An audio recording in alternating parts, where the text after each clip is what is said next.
Good evening, everyone. I'd like to reconvene the open session at 7 o'clock. And if we could all stand for the Pledge of Allegiance, please. I pledge allegiance to the flag of the United States of America and to the republic for which it stands, one nation, under God, indivisible, with liberty and justice for all. And if you could remain standing for a moment of silence as we consider the work before us this evening.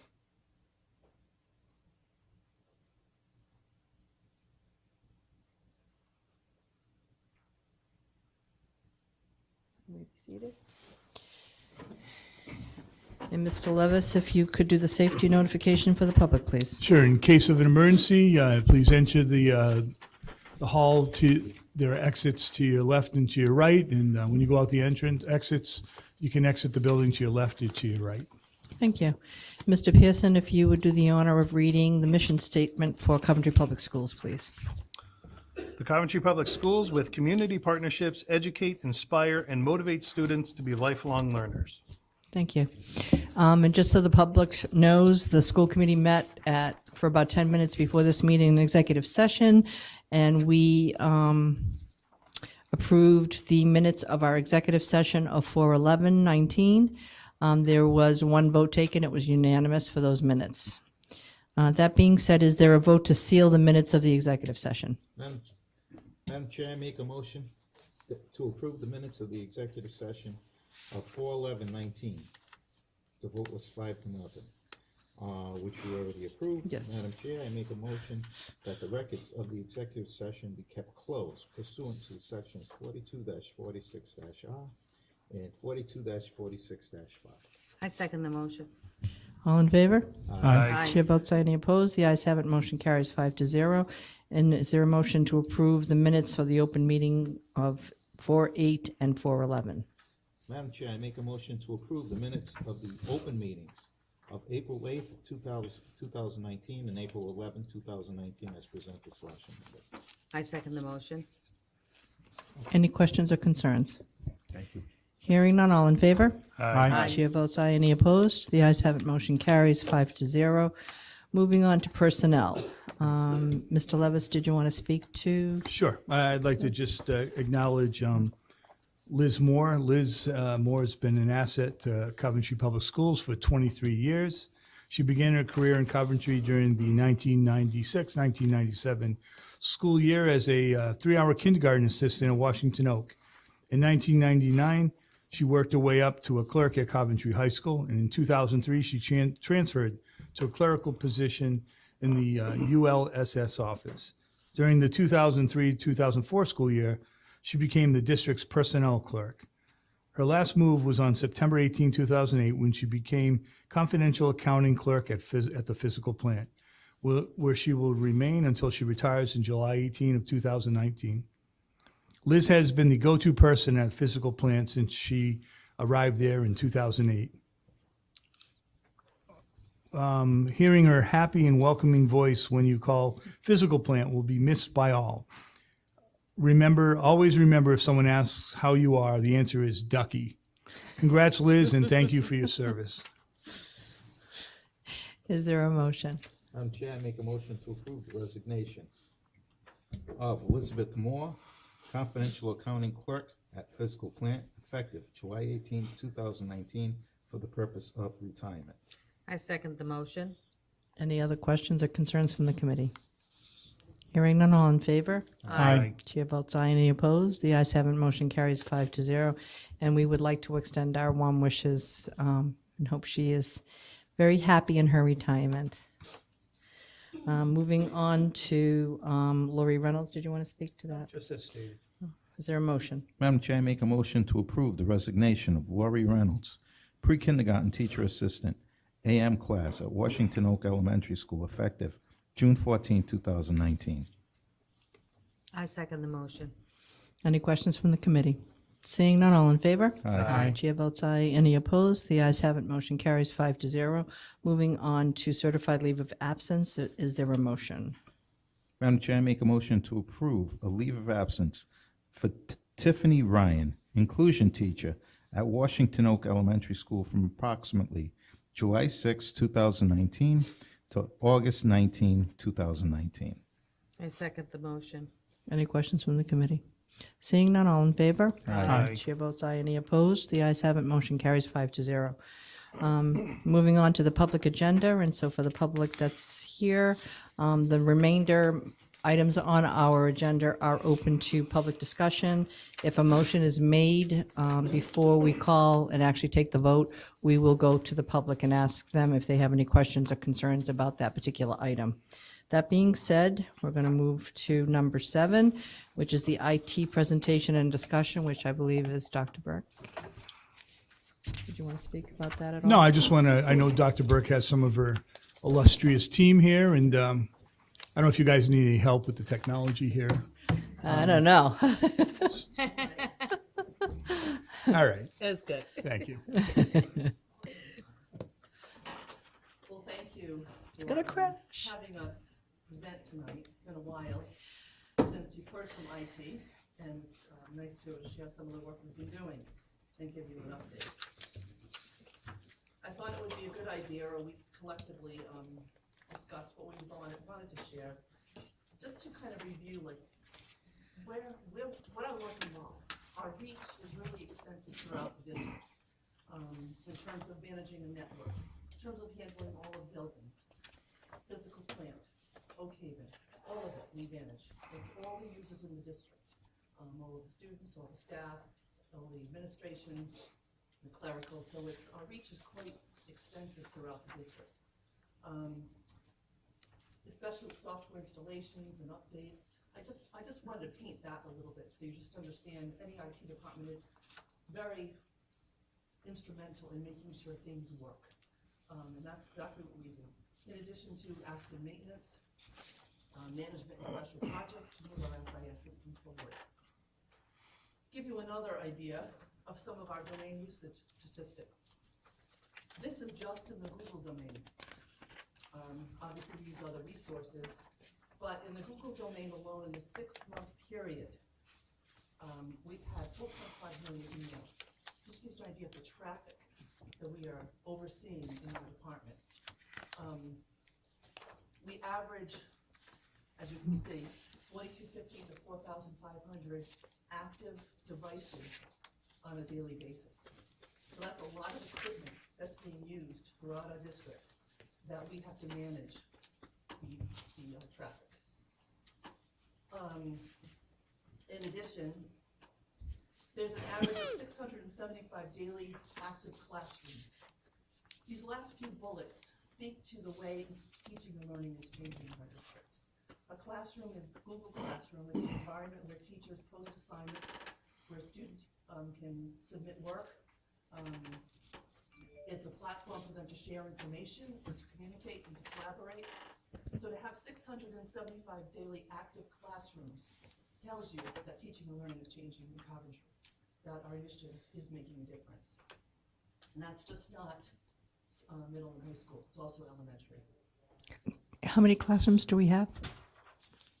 And I know we've only 675 in just those 2 seconds. I don't know. Yeah, I was wondering what the overall, I don't even know. Any idea? Okay. If I remember Sorry. scheduling, we're at least over 100 at the high school. So there has to be someone in the. Yeah. We'll Yeah. get that information for you, though. Thank you. Sorry. I'll bring my computer and I can play real quick. All right. 642,000 ODAC files added to Drive. Those are things that our students are creating, our teachers are creating. That's just in a 6-month period. That's in the form of a document, a form, a presentation, an Excel spreadsheet. So all of those kinds of documents are being saved, but have that quantity of information being created in our district by OU is pretty impressive in a 6-month period. 14 Hangouts. That speaks to the way we collaborate differently. Now, students do not have access to Hangouts, but that's for the adults. Or the adults who bring in guest speakers to the classrooms via Hangout. So it's another option for them to provide other opportunities for working together. Over 9,000 internal shares speaks to the level of collaboration, where people are working simultaneously on various documents. So I think that gives a good picture as to the kind of work that's happening in our schools, in our district, and the use of technology. And that is all due to the credit of the IT team, who I'd like to introduce to you, beginning with our network administrator, Mr. Murphy, the king of Chrome goes to Mr. Salvis. Couldn't resist. And Mr. Matt Lennon, who couldn't be here tonight, is also one of our IT specialists. And I say specialists because they truly do specialize in what they do. They're more than just a technician. They work tirelessly to make things work and to respond to all kinds of issues we have in the school, because the commitment of this department is truly supporting teaching and learning and making sure they prioritize what's impacting kids first. That's our mission and our goal. You need a picture with you in it too. When I saw that picture, when I was reading through it, I went, Yeah, I was taking a picture. yeah, well, we need someone to take that picture for you. I said, where's Lynn? Where's On to, Lynn? Mr. Murphy, so we can talk about big picture. We're going to start with big picture network and drill down to the student level.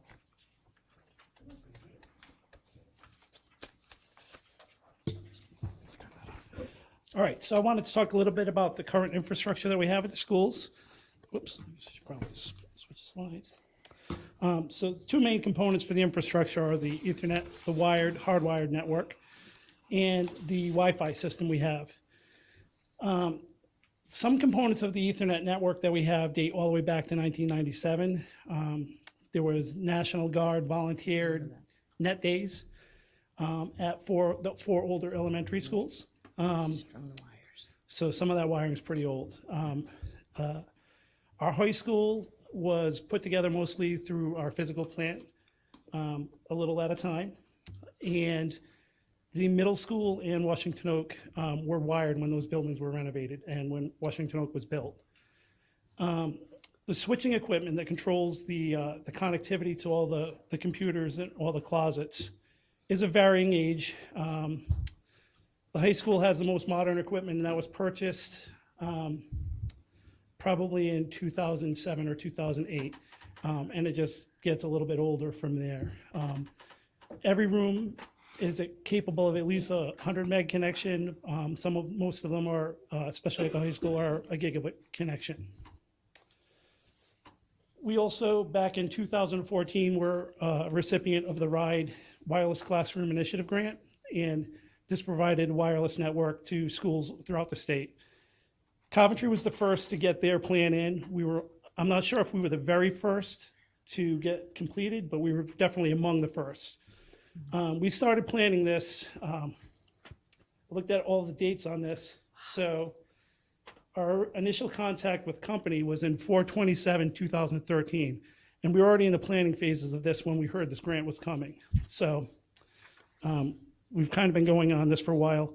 It was completed phase one was completed in 2014, and that covered classrooms and learning areas. Phase two was in 2015 because they had extra money left inside the grant, and they allowed us to add on cafeterias, gymnasiums, and those kind of areas.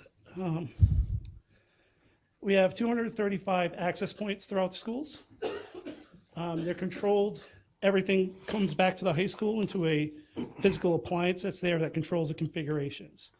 And it's important to note that the product that we're using is no longer supported by the manufacturer. They've moved on to some new stuff. That's not good.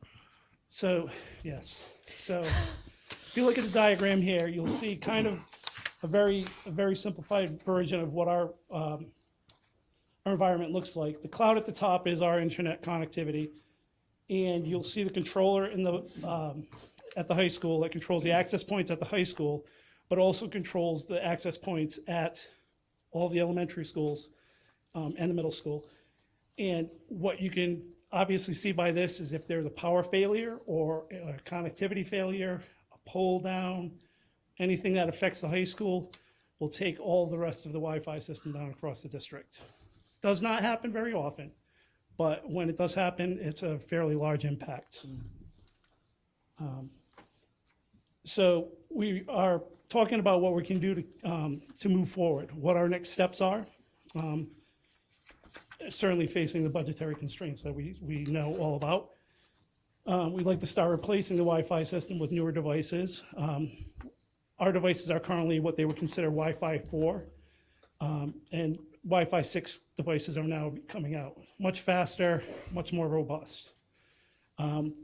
We need to look at replacing our aging Ethernet switches, particularly at the middle school and Washington Oak.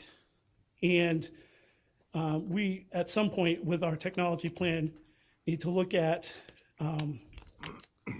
whether or not we rewire the older 4 elementary schools, or we just abandon it and put all of our physical computers onto the Wi-Fi network as well. So this would be the kind of the plan that we would like to go for, where each school will have a Wi-Fi controller at the building. And this doesn't need to be a physical box anymore. It's just an application that runs on a server. And each building will have their own that controls their own access points. It's reachable from the cloud, so you don't actually have to be on the school network to use it.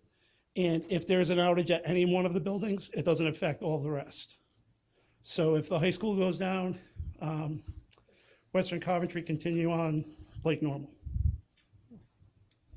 And I'm going to pass it off to Mr. Leonard.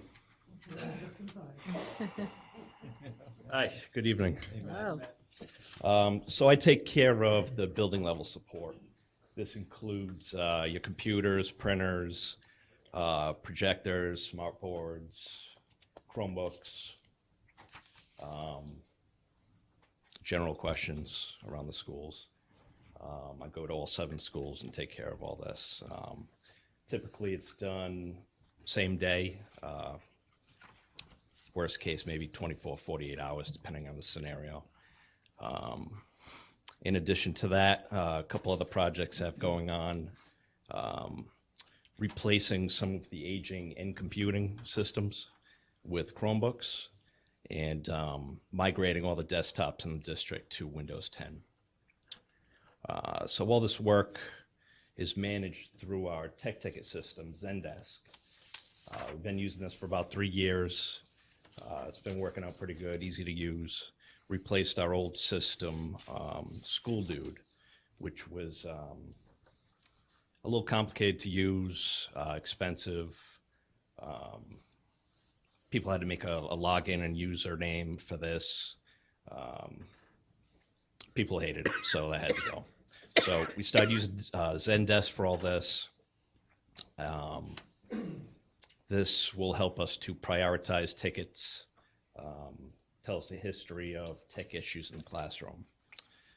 So to date this year, there's been 1,403 total tickets, so about an average of 150 per month. I also manage our inventory system. It's called Asset Tiger. So we get the tags, and we're able to use their asset system. This basically tells us what we have, where it is, where it was funded from, whether it was a grant, who purchased it.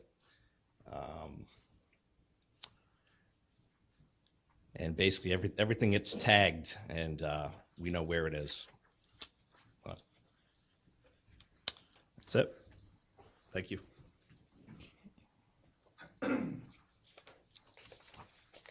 Good evening. Good evening. Nice to see everybody. My name is Mark Salvis, and I take care of all the Chromebooks. I know they call me the Chromebook King, but my daughter calls me the Chromebook Cop. So it's like, he's like, Dad, they're afraid of you. So I handle all the Chromebooks every day, and our goal in our unit is to make sure that every student has a working Chromebook. In the past with the Acers, that did not happen. I'm sorry. So we want to make sure all school year, summer breaks, they have a working Chromebook, whether it's the one that they were issued or they get a loaner. So basically, we dedicated in 2016 to make me, one person out of the both of us, to handle all the Chromebooks, because it was a lot, especially when we were under the Acers, but it's still, you got to be at the schools every day and every morning. So, and it also streamlined process. Everybody got to know me, deal with me. Admin deals with me. They know if I got to deal with other things, and I could communicate with them. So it streamlines everything and a better documentation because I document everything. Trust me, pictures, everything. So basically how my day begins. So I go to the high school. I go to, I'm there Monday through Friday, 7 to 7:30. That's when all the kids are coming in. So we set up, we have a room where in the cafeterias where if they got a problem with a Chromebook, they come see me. If it's broken, they got a question, password, anything, they can come see me. So, and what they do is if they have a broken Chromebook, and this is exactly how it happens in the middle school, so I don't have to explain it again. But what they do is they fill out a form that's already on Google. It's a Google form. It's very basic: name, school, grade, and what happened to it, like a broken screen, and how did it happen? Okay, and then I provide them a long-term loaner. We didn't do that before we got the HPs, so we reconditioned the Acers so we could reuse them, and we give them a long-term loaner, which created, okay, now you have a Chromebook that you can take home and use while this one is getting repaired. And so when it's all repaired, I contact them. And in the middle school, I'll contact the teams too, because the smaller kids, they tend to, not check their emails, I think, as much, but hopefully the team will send them up to they come see me, get their repaired Chromebook, and they make sure I check their loaner, make sure they didn't damage that and all that. So that all works out great. That system, it really works out. And then we also provided loaners, daily loaners, because kids forget, right? So I can't be there all the time. So the media centers have 25 loaners each. They probably don't use 25 a day. But they have 25 there, so if a kid, I need one, they go down, they ask, they got it, right? So, and then the last is the school information. We learned how to really develop forms and communicate and document everything so we could help the administration understand too that what we're going through, what we need done as far as maybe a student needs to be talking to because they're a little too destructive, okay? The next slide.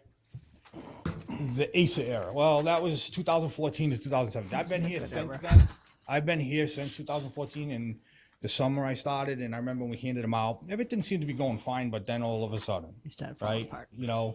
They started to break down for whatever reason. It was a learning experience. We learned to document, but we had to learn to start documenting everything. So we started to do that, and like with the developing of creating spreadsheets, monitor various data points and everything, so we could have something in the future to what we're going to work with, maybe not an ACER, who knows. We improved the system. We report, track, and repair requests from the students, basically was what I said. And the committee, and then when this all, when the ACER era came, it was kind of like decided to create a committee. But it was really good. It was nice to have because we had students, teachers, parents, all of us, and administration, I believe, and that was there.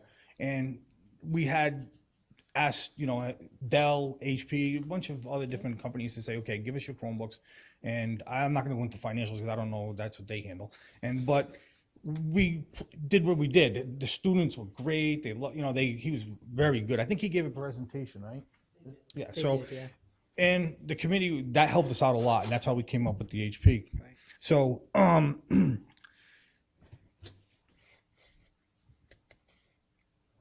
then this is what grades tend to have the most repairs and identify ways to reduce the accidental damage. Well, we've tried to figure, we're trying to do that with the data that we get, and you're going to see some of this in the slides that are coming up with the charts. Now, I don't know if it added it, but yeah, it did. Okay, I was home at supper and something was bothering me, and then I'm sorry, I added another column. So I found some data from 2014 all the way up to 2016. Now, when I say school year, it's June to, July 1st to June 30th. All right, so we were looking at ACERs. They all started to break down into the 14, right into 15. So we're looking at, I know it's hard to see, but 1,870 Chromebooks that I was able to come up with some of the data that I figured out this afternoon. That's how much damage we had within a year and a half of just in the ACERs. Then we jumped over to 2016, 2017, I mean, we were averaging 30, 40, sometimes Chromebooks a day at some point. So we jumped to 3,900 at least. I mean, the exact number, but it was 3,900 and I think 5 of what we were doing, you know? So we recognized some things here that, you know, were not too good. So then when we got the committee, came up with the HPs. Well, in 2017, 18 year, you'll notice that there's still blue because we decided to let the seniors, older kids tend to take care of things.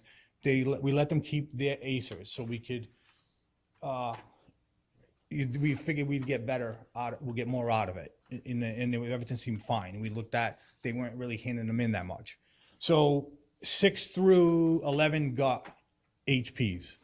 Okay, well, the Acers were a little old, so there still was a little bit of damage, but it was pretty good, you know, comparing to what was the past. And we got another year out of it, which is, you know, a great idea, Mr. Levis, right? So,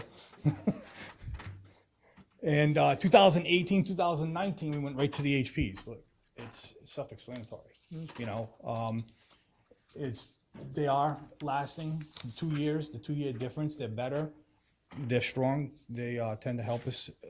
And which makes that better is that these kids don't have to come see me every day. They got a Chromebook that's working fine, and they don't have to have a loaner because they really don't want the Acer. They want the new one, you know, especially 6th graders. It's like it's Christmas when they get theirs. And so the next slide, Chromebooks repairs by grade. There you go. First column is 6th grade. And 7th, 8th, 9th, 10, 11, 12, okay? So 12 has the blue still because they had the Acers. So I don't know what you think when you see those numbers and you see I see age too, you know, young kids. They're just, you know, maybe not as responsible, but they're, you can see the difference, okay, as far as grades go. So in 2017, 18, there was 751 Acer repairs. That's 12th graders only. The lower grades had Acers up till November of 17 because we were going through the transition. We had to go to grades, switch them out. So it took us a few months to do high school and middle school. And so all the students in the 6 and 11 had HPs by December of 2017. There were a total of 337 HP repairs. So, you know, in that same year. So that's pretty good. That's what, 1,000? And as far as, and they still had only it's a half a year. Yes, ma'am. So if you look at the repairs, is there one type of repair that stands out more than others? I think it depends on the Chromebook itself, but the main one is definitely screens. I think they're the same screen that was in the Acer, but it's the and that's probably most true for most Chromebooks too. But the Acers were definitely screens, motherboards. Oh, that was a defect in itself. But keyboards, they were just cracking the corners and breaking them, picking off the keys maybe, or breaking. You know, the keys were breaking. And so what about the HPs? The HPs, cracked screens, and I think the problem is with the cracked screens is some of them is how they stuff them in their thing. Yeah, they're pretty they make durable. it, yeah. The Acers, you could grab them by the handle and they would snap. Oh. You know what I'm saying? So, I mean, by the screen, you know, and so there was, so with the HPs, I see there's some things that are the common, and with the, was the screens and the keys. I think that's bored. They're being bored sometimes, and Yeah. they, you know, will pick at them and stuff like that. But we have the ADP, we cover them and we send them in, and they put on a whole new keyboard for them. And I have a little talk with them, so that's why I'm the Chromebook cop. So, you know, but I think if they're, you know, what's breaking the screens is when they get a Chromebook, Dr. Burke gives them a speech, and one of the things is you can't close your Chromebook on right away and hurry up and go, oh, I gotta go to class, and they have pencils on it. Oh, yeah. Snap. You know what I mean? Or their earbuds, because they use earbuds when they're doing certain projects or whatever, and they put them in their cases or whatever, and boom, snap. You know, and they, you know, so there are some things that, they're kids. They're, especially middle school, And you can see with Mm-hmm. the age. Yes, how the yes. Pairs go down. Yes.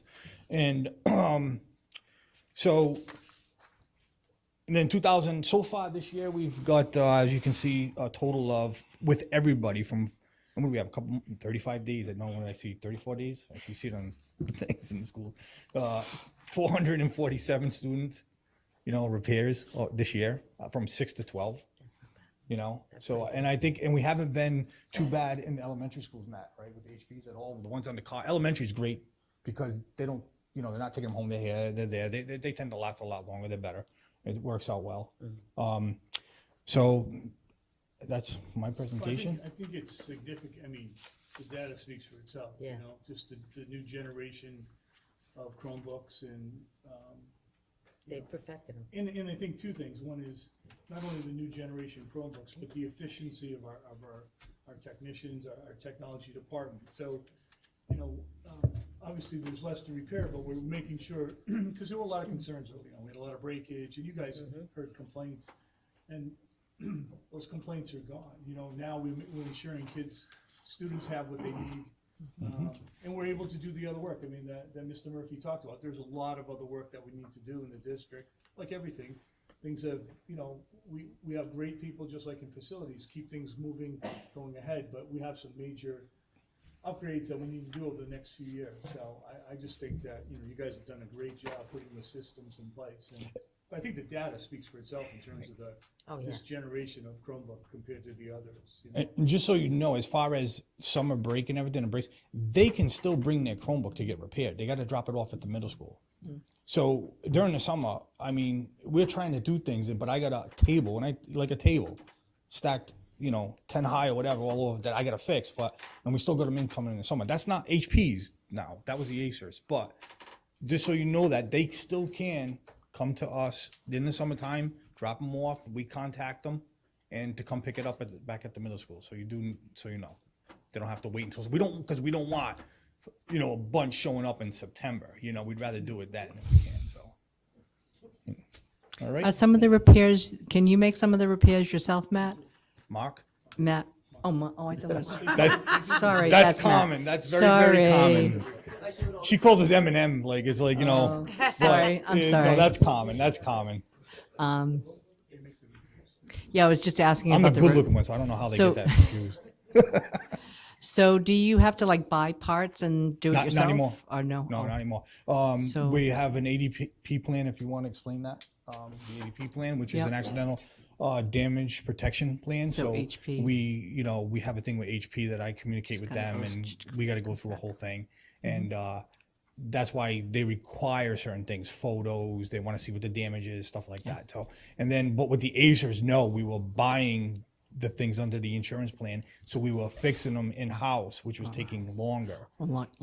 Even though we send them out sometime to turn around is really good with HP, depending on the damage. So it is, so. Does that answer your question? Yep. All right.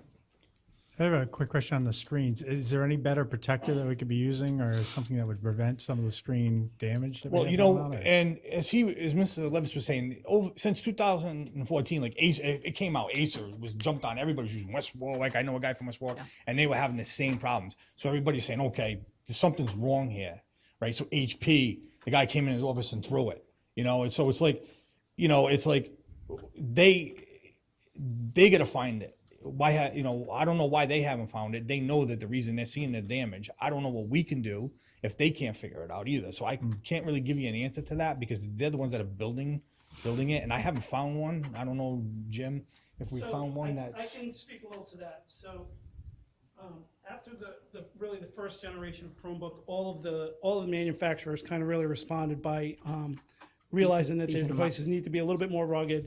All of them, they would give us all their enhancements, the grid work at the back of the screen. But the problem is, whatever you put on the back of the screen is not going to help it if someone picks it up by the screen. Right. So, or shuts something inside the screen. So even though we still do have that, I mean, the numbers are staggeringly much lower than they were with the Acer device. I mean, staggeringly lower. So, It wasn't just HP that had a more robust device. Even Acer had a more robust device. Yeah, I guess I'm asking more of like a third party, like I think of like an OtterBox for a phone, right? There's different levels of protection you can get for a phone, just like you can get for a tablet. So- So I just didn't know if there was any sort of add-on that would help us. You know, if you spend some upfront money, sometimes you save on the back Right. end. But it's just a question. Yeah, so really, we haven't had any expenses, extra expenses from the HPs. You know, everything's kind of been covered under accidental. That's part of the warranty that we have with it, so. All right. So even, you know, there's broken screen, we send them off and we get them back. Well, it might be something to look at, you know, Yeah. if I mean, I know it's reduced and that's great. You know, I ideally want to be at 0, right? Yeah, So, yes, yep. you know. Yeah, no, because I'll be without a job. I'm sure you have plenty to do. He's got it right where he wants it. Well, hopefully you can see by the statistics that were presented and the efficiency of the team. So thank you, Mr. Levis, for mentioning that, because we did streamline our work just so we could be more proactive in what we do in response to students. One other responsibility we have as a department is our SIS, managing Aspen. And we do mostly the projects, especially now that we have a data manager on board. We can focus a little bit more on some of those larger projects in Aspen. I just wanted to share with you, though, some of the statistics from Aspen, from some of what the high school usage is, pretty much. These are the top 15 pages that are constantly hit. What I mean by people log on to these pages often. And the top one is academics, and it's by the students. Those top 3 pages, academics, classes, and assignments, that's all the high school using the student portal. So it speaks to the level of involvement our kids have in managing their own learning environment and being informed about where they are with their grades and their assignments through the Aspen portal. And obviously you can see through the rest of school and staff members obviously using it. But I thought I was happy to see that the students are making that kind of use of our SIS system.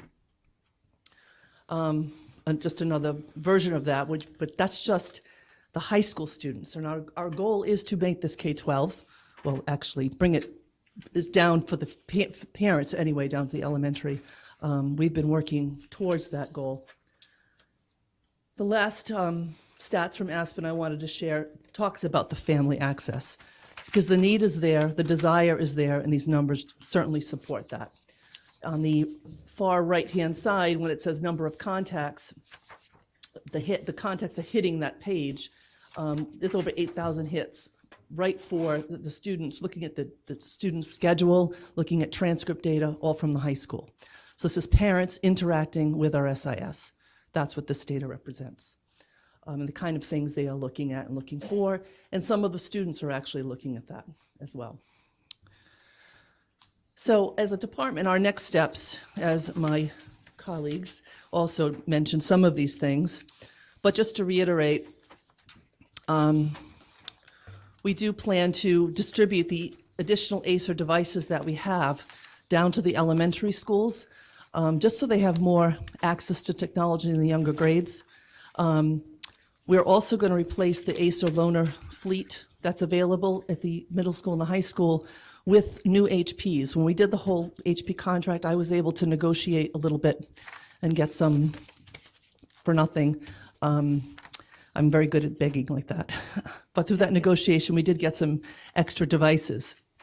And the reason we have to be cognizant of what kind of device students have in their hands, even for loaners, because state testing changes its procedure. And we need to make sure we're always compatible with what state testing is requiring for students to access.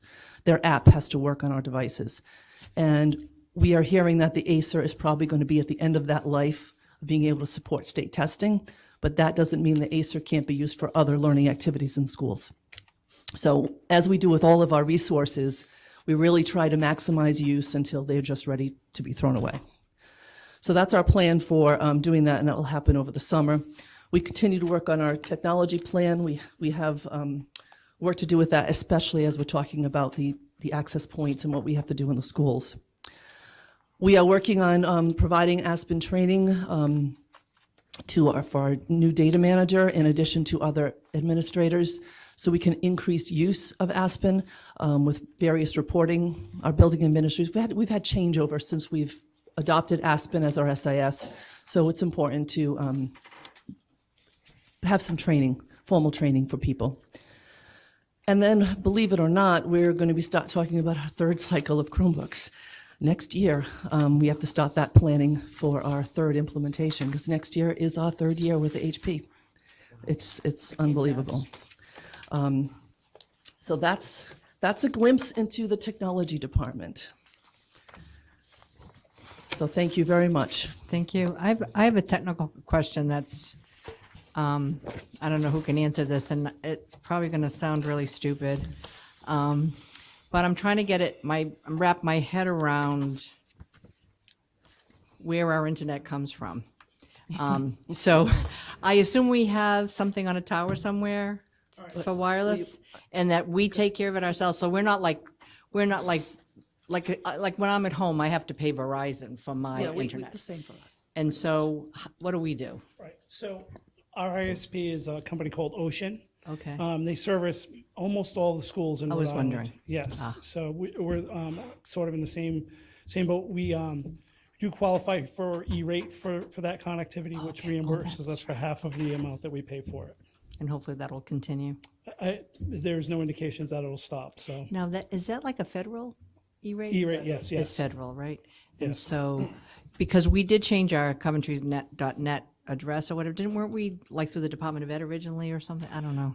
That was a long time ago. So if we go way back. Way back, Before yeah. we had a domain, a registered domain. Yeah. A lot of our users were using the old Ride thing or something? ride.ri.net email addresses that the state was providing. And was there? That's how long I've been here, Yeah. so. And was there provided like an Ocean too as well? Or was that Yeah, so something it else? used to be called Rynet, and I think that they were Rynet, acquired by that's it. Ocean, which is a larger company. Okay. And if we have issues with outages or anything, there's a number we call, just like you would for Cox. Right.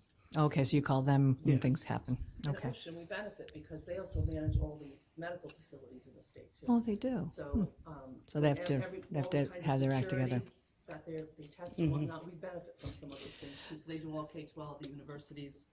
Right. So I had a second question on follow-up on that. I assume they basically give you advice as to how old your equipment is and why you should go up farther, or no, or do they? Not really. They just provide They're the- really only concerned up until the handoff into the into schools. and our work. server or Yeah. whatever? Okay. We have to keep abreast of what new mobile devices are coming out, like for Chromebooks, for example, as Right. you mentioned the standard. At some point, we're not gonna be able to buy devices that will even interact with our network. If the age is so old, That's what I we're kind gonna of have a compatibility thought, issue. yeah. That's why we have to make sure we watch what we're Yeah. doing and maintaining this whole system so everything is operational. And isn't there a new thing above what our phones have, like a new Yeah, there- fast something? I forget what it's called, but that's coming down the pike too, right? That's Yeah, going to be even 5G faster? Yeah, 5G. 5G, yeah, that's it. 5G networks, Yeah. So No, I was just- all changes very fast. So that kind of, so our system, our hardware piece would have to be, would have to sort of match that, or does it matter?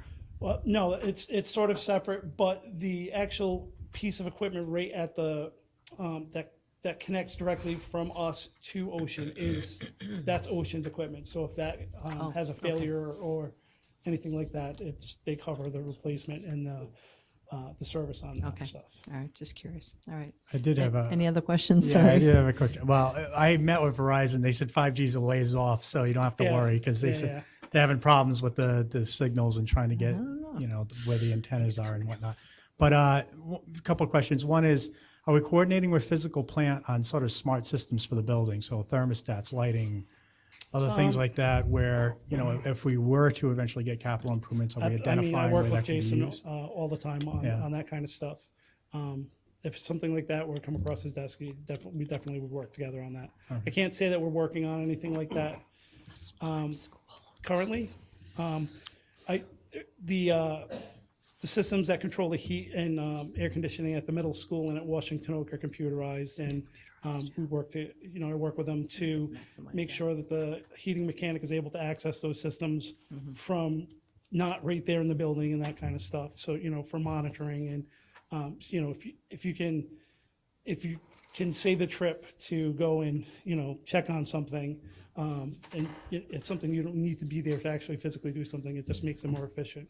Right. So, Just as long as we're coordinating with that and Yes. just looking at it, because anytime we don't have to roll a truck, we can Absolutely. diagnose remotely or Yep. look at our energy usage and proactively look at where we can do cost reductions. I think that would be Mm-hmm. beneficial and use technology for that. And that was one thing that Mr. Lennon mentioned about Zendesk, Okay. our ticketing system. Physical plant also uses that, so we always work together to see how can we consolidate resources, so we're using the same kind of reporting system for users to report issues in buildings, whether it's physical plant related or technology related. Gotcha. What was my other one? Had to do with future proofing. With what? Future proofing the buildings, because we're turning over technology. I mean, that's just the nature of it. So every 3 to 5 years, you're having to consistently upgrade not only the Chromebooks, but I'm sure the hardware. And although it sounds like we haven't upgraded since 2008, yeah, it's been so that's definitely decades since. a struggle that we have. So, I mean, I guess the question, I guess it's a little more of a technical question. I guess I can ask it later, but I'll ask it now. I had a meeting with Verizon recently about mesh networks on lighting systems and whatnot. Do you see technology moving away from Wi-Fi more to direct SIM type devices? And do you ever see us moving to that where we could avoid a whole wireless network? And Possibly sometime in the future. I think that technology would need to mature a little bit more before it's ready for the amount of traffic, the amount of users that we're attaching to something like that all at once right now. And that's also something, so there's some portions of the connectivity component that are controlled by the state as well. The state pays for the physical lines that come to the buildings, you know, the actual fiber optic lines that deliver from the poles to the buildings. So, and there is some talk about changing that kind of stuff. so you're looking at it, and it's part of the discussion, but probably yeah. not there yet. Yeah, the state, And we wouldn't be in that Wheels- alone. Yeah, no, It'd be yeah, statewide. yeah, it would be a It's smart. all the wireless classroom initiative for all the state. Gotcha. Getting this. And we go to bid, they pick the resources and And bring that's it how in. that all worked at that time. Gotcha. So I can imagine that would be. Yeah, I would assume it would be something similar. It's like I always say, technology is great until it's not. Until, Right. right. So, okay, thank you. Thank you very much. Thank you.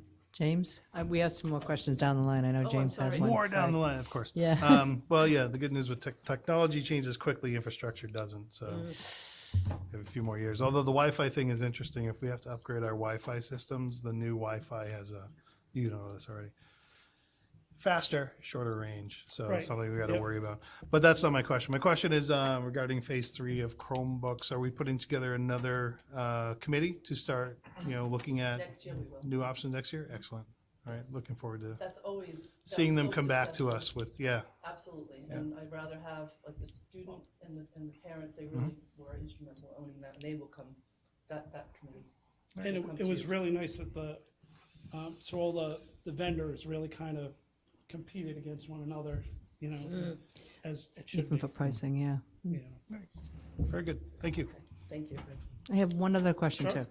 If I were a student standing outside the high school, could I get internet? Is there enough? In some locations. In some- I mean, it's not really. Just wondering. So again, when the WCI came through, the intent was to cover classrooms and learning areas.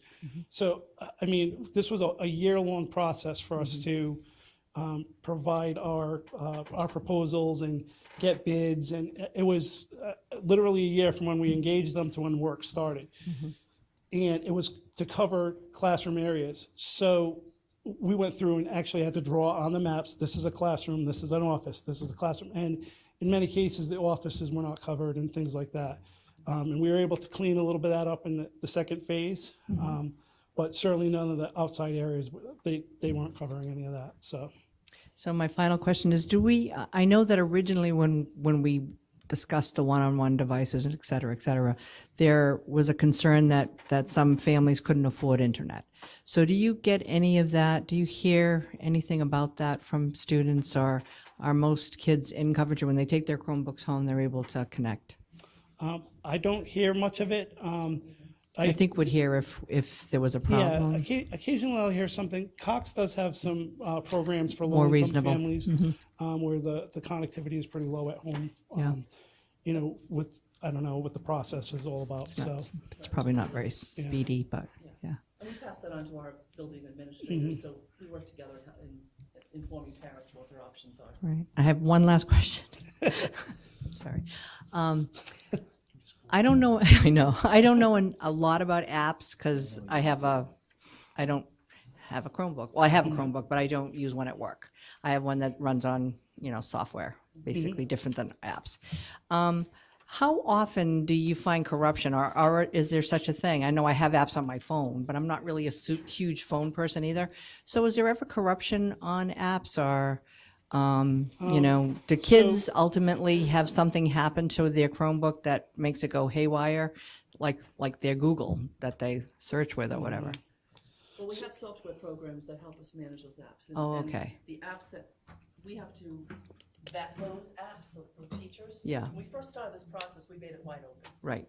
But now you've But now we've really brought it in. brought that Okay. in. All right. Because we had to learn Right. through those experiences. Okay. And as teachers use apps, they vet them, Jim then makes them available for kids to go to the I app store and see. get them. I see. Okay. At I was the high wondering. school, it's a little bit more open, only because they're older kids. But we Yeah. can still connect, we can still see all the traffic that goes through and what they're doing on those Chromebooks. We can collect a student's history at any time. Okay. Because ultimately, we still own all of that and are responsible for all of that. Okay. They're surfing. Want to add anything? Nope, So so I guess my final question is, do you ever have to wipe clean a Chromebook? So when a student is that no happen? longer using that Chromebook, You wipe it clean? yeah, we and wipe you- them clean. And you just yeah. give them the basic whatever? Yeah, so that's they actually need. very, very simple with the Chromebook. Yeah, I was wondering. I know that when we Much- first were deciding whether or not, and lots of districts went with laptops, but it always seemed like trying to re-image a desktop is so much more, or even a laptop that is running on about 3 Microsoft. minutes. Maybe Okay, 3 so minutes with a the Chromebook to Chrome, I think, reset really back. was the way to go, and I was just kind of verifying that. But anyway, okay, thank you. Okay, thank you. Any other questions? Well, just No? to your point, it makes it easier that you're using Google Docs and everything's stored in the cloud. So even if you have to reformat or remirror reinstall Yeah, on the Chromebook, all the docs are saved elsewhere. So Yeah, so it's not an yeah, issue. really, all of the work that they're doing is really not, it's really happening on Google's, in Google's server somewhere. right. Okay. In the cloud. In the cloud. All right, thank you so much. Really appreciate all the work you guys do. It's very much appreciated. All right. Was there anything from the public that they wanted to ask these fine people? All right. Okay, thank you. So moving on to number 8, the Coventry Substance Abuse Task Force presentation. So I'd like to introduce, you can come on up, Dave. Yeah. Dana Devarna, Mrs. Dana Devarna. Dana is, what's your exact title in terms of the Substance Abuse Task Force? Is it Executive Director? Coordinator. Coordinator. So Dana, her husband also is in charge of the youth soccer program. That's where I first met Dana through your husband. And she's been an incredible resource. I think this year we've talked a lot about partnering with the community, partnering with CCAP, with Mr. Robard and DHS, and we're very fortunate to partner with Dana. So I just asked her to come. Mainly, I want the committee to see her, to get to know you. She's been a great resource in some of the grant writing we're doing. We're actually meeting tomorrow. I think 3, 4, 5 of us to look at another potential grant that we're going to apply for that would not only benefit the school department, but the community. So I just wanted her to talk a little bit globally about some of the things you do and then maybe some of the specifics. She's been working with Mr. Lucian and the middle school team, and she's going to be doing some work around, remember we had that presentation with David Neal around vaping. And Dana's been doing a lot of work in the Cranston Substance Abuse Task Force. She also sits on the Kent County Prevention Coalition, and she's going to be doing some work with us. And she, like I said, she's been doing some great work in Cranston, getting some great publicity. And Thank you. so, Thanks. without further ado, Thank you. Well, thank you for that. School committee, thanks for having me, and Mr. Levis, thanks for inviting me. But briefly, so again, my name's Dana DeVerna, and I'm the coordinator of the Coventry Substance Use Task Force. Newly, it's been about 10 months or so. But to give a brief history, I started the the Cranston Substance Use Task Force back in 2005. So that's under Comprehensive Community Action as well as CCAP. So I started that, and the first few years is capacity building and building relationships, because at that point, Cranston did not have a task force either. Over the years, I was able to build relationships with the school department, police department, community, different sectors, started a board. And thankfully, through that time, we were able to apply for different grants for the task force, and then able to sustain the task force for this long through different grants. So it's been awesome. But then about a year ago, I heard the opportunity of the Coventry Substance Use Task Force opening, and and I still do Cranston, I love my job there, but I live here. I have a child in first grade, I have a child in fifth grade, so I'm very vested in the community. Like the superintendent said, my husband's the president of Coventry Soccer, so we're really involved in the community. And as soon as I heard that opportunity to get the relationships like I have in Cranston here in my hometown, it was more, I almost would have done it even if it wasn't a job, because it's something that I really want to do.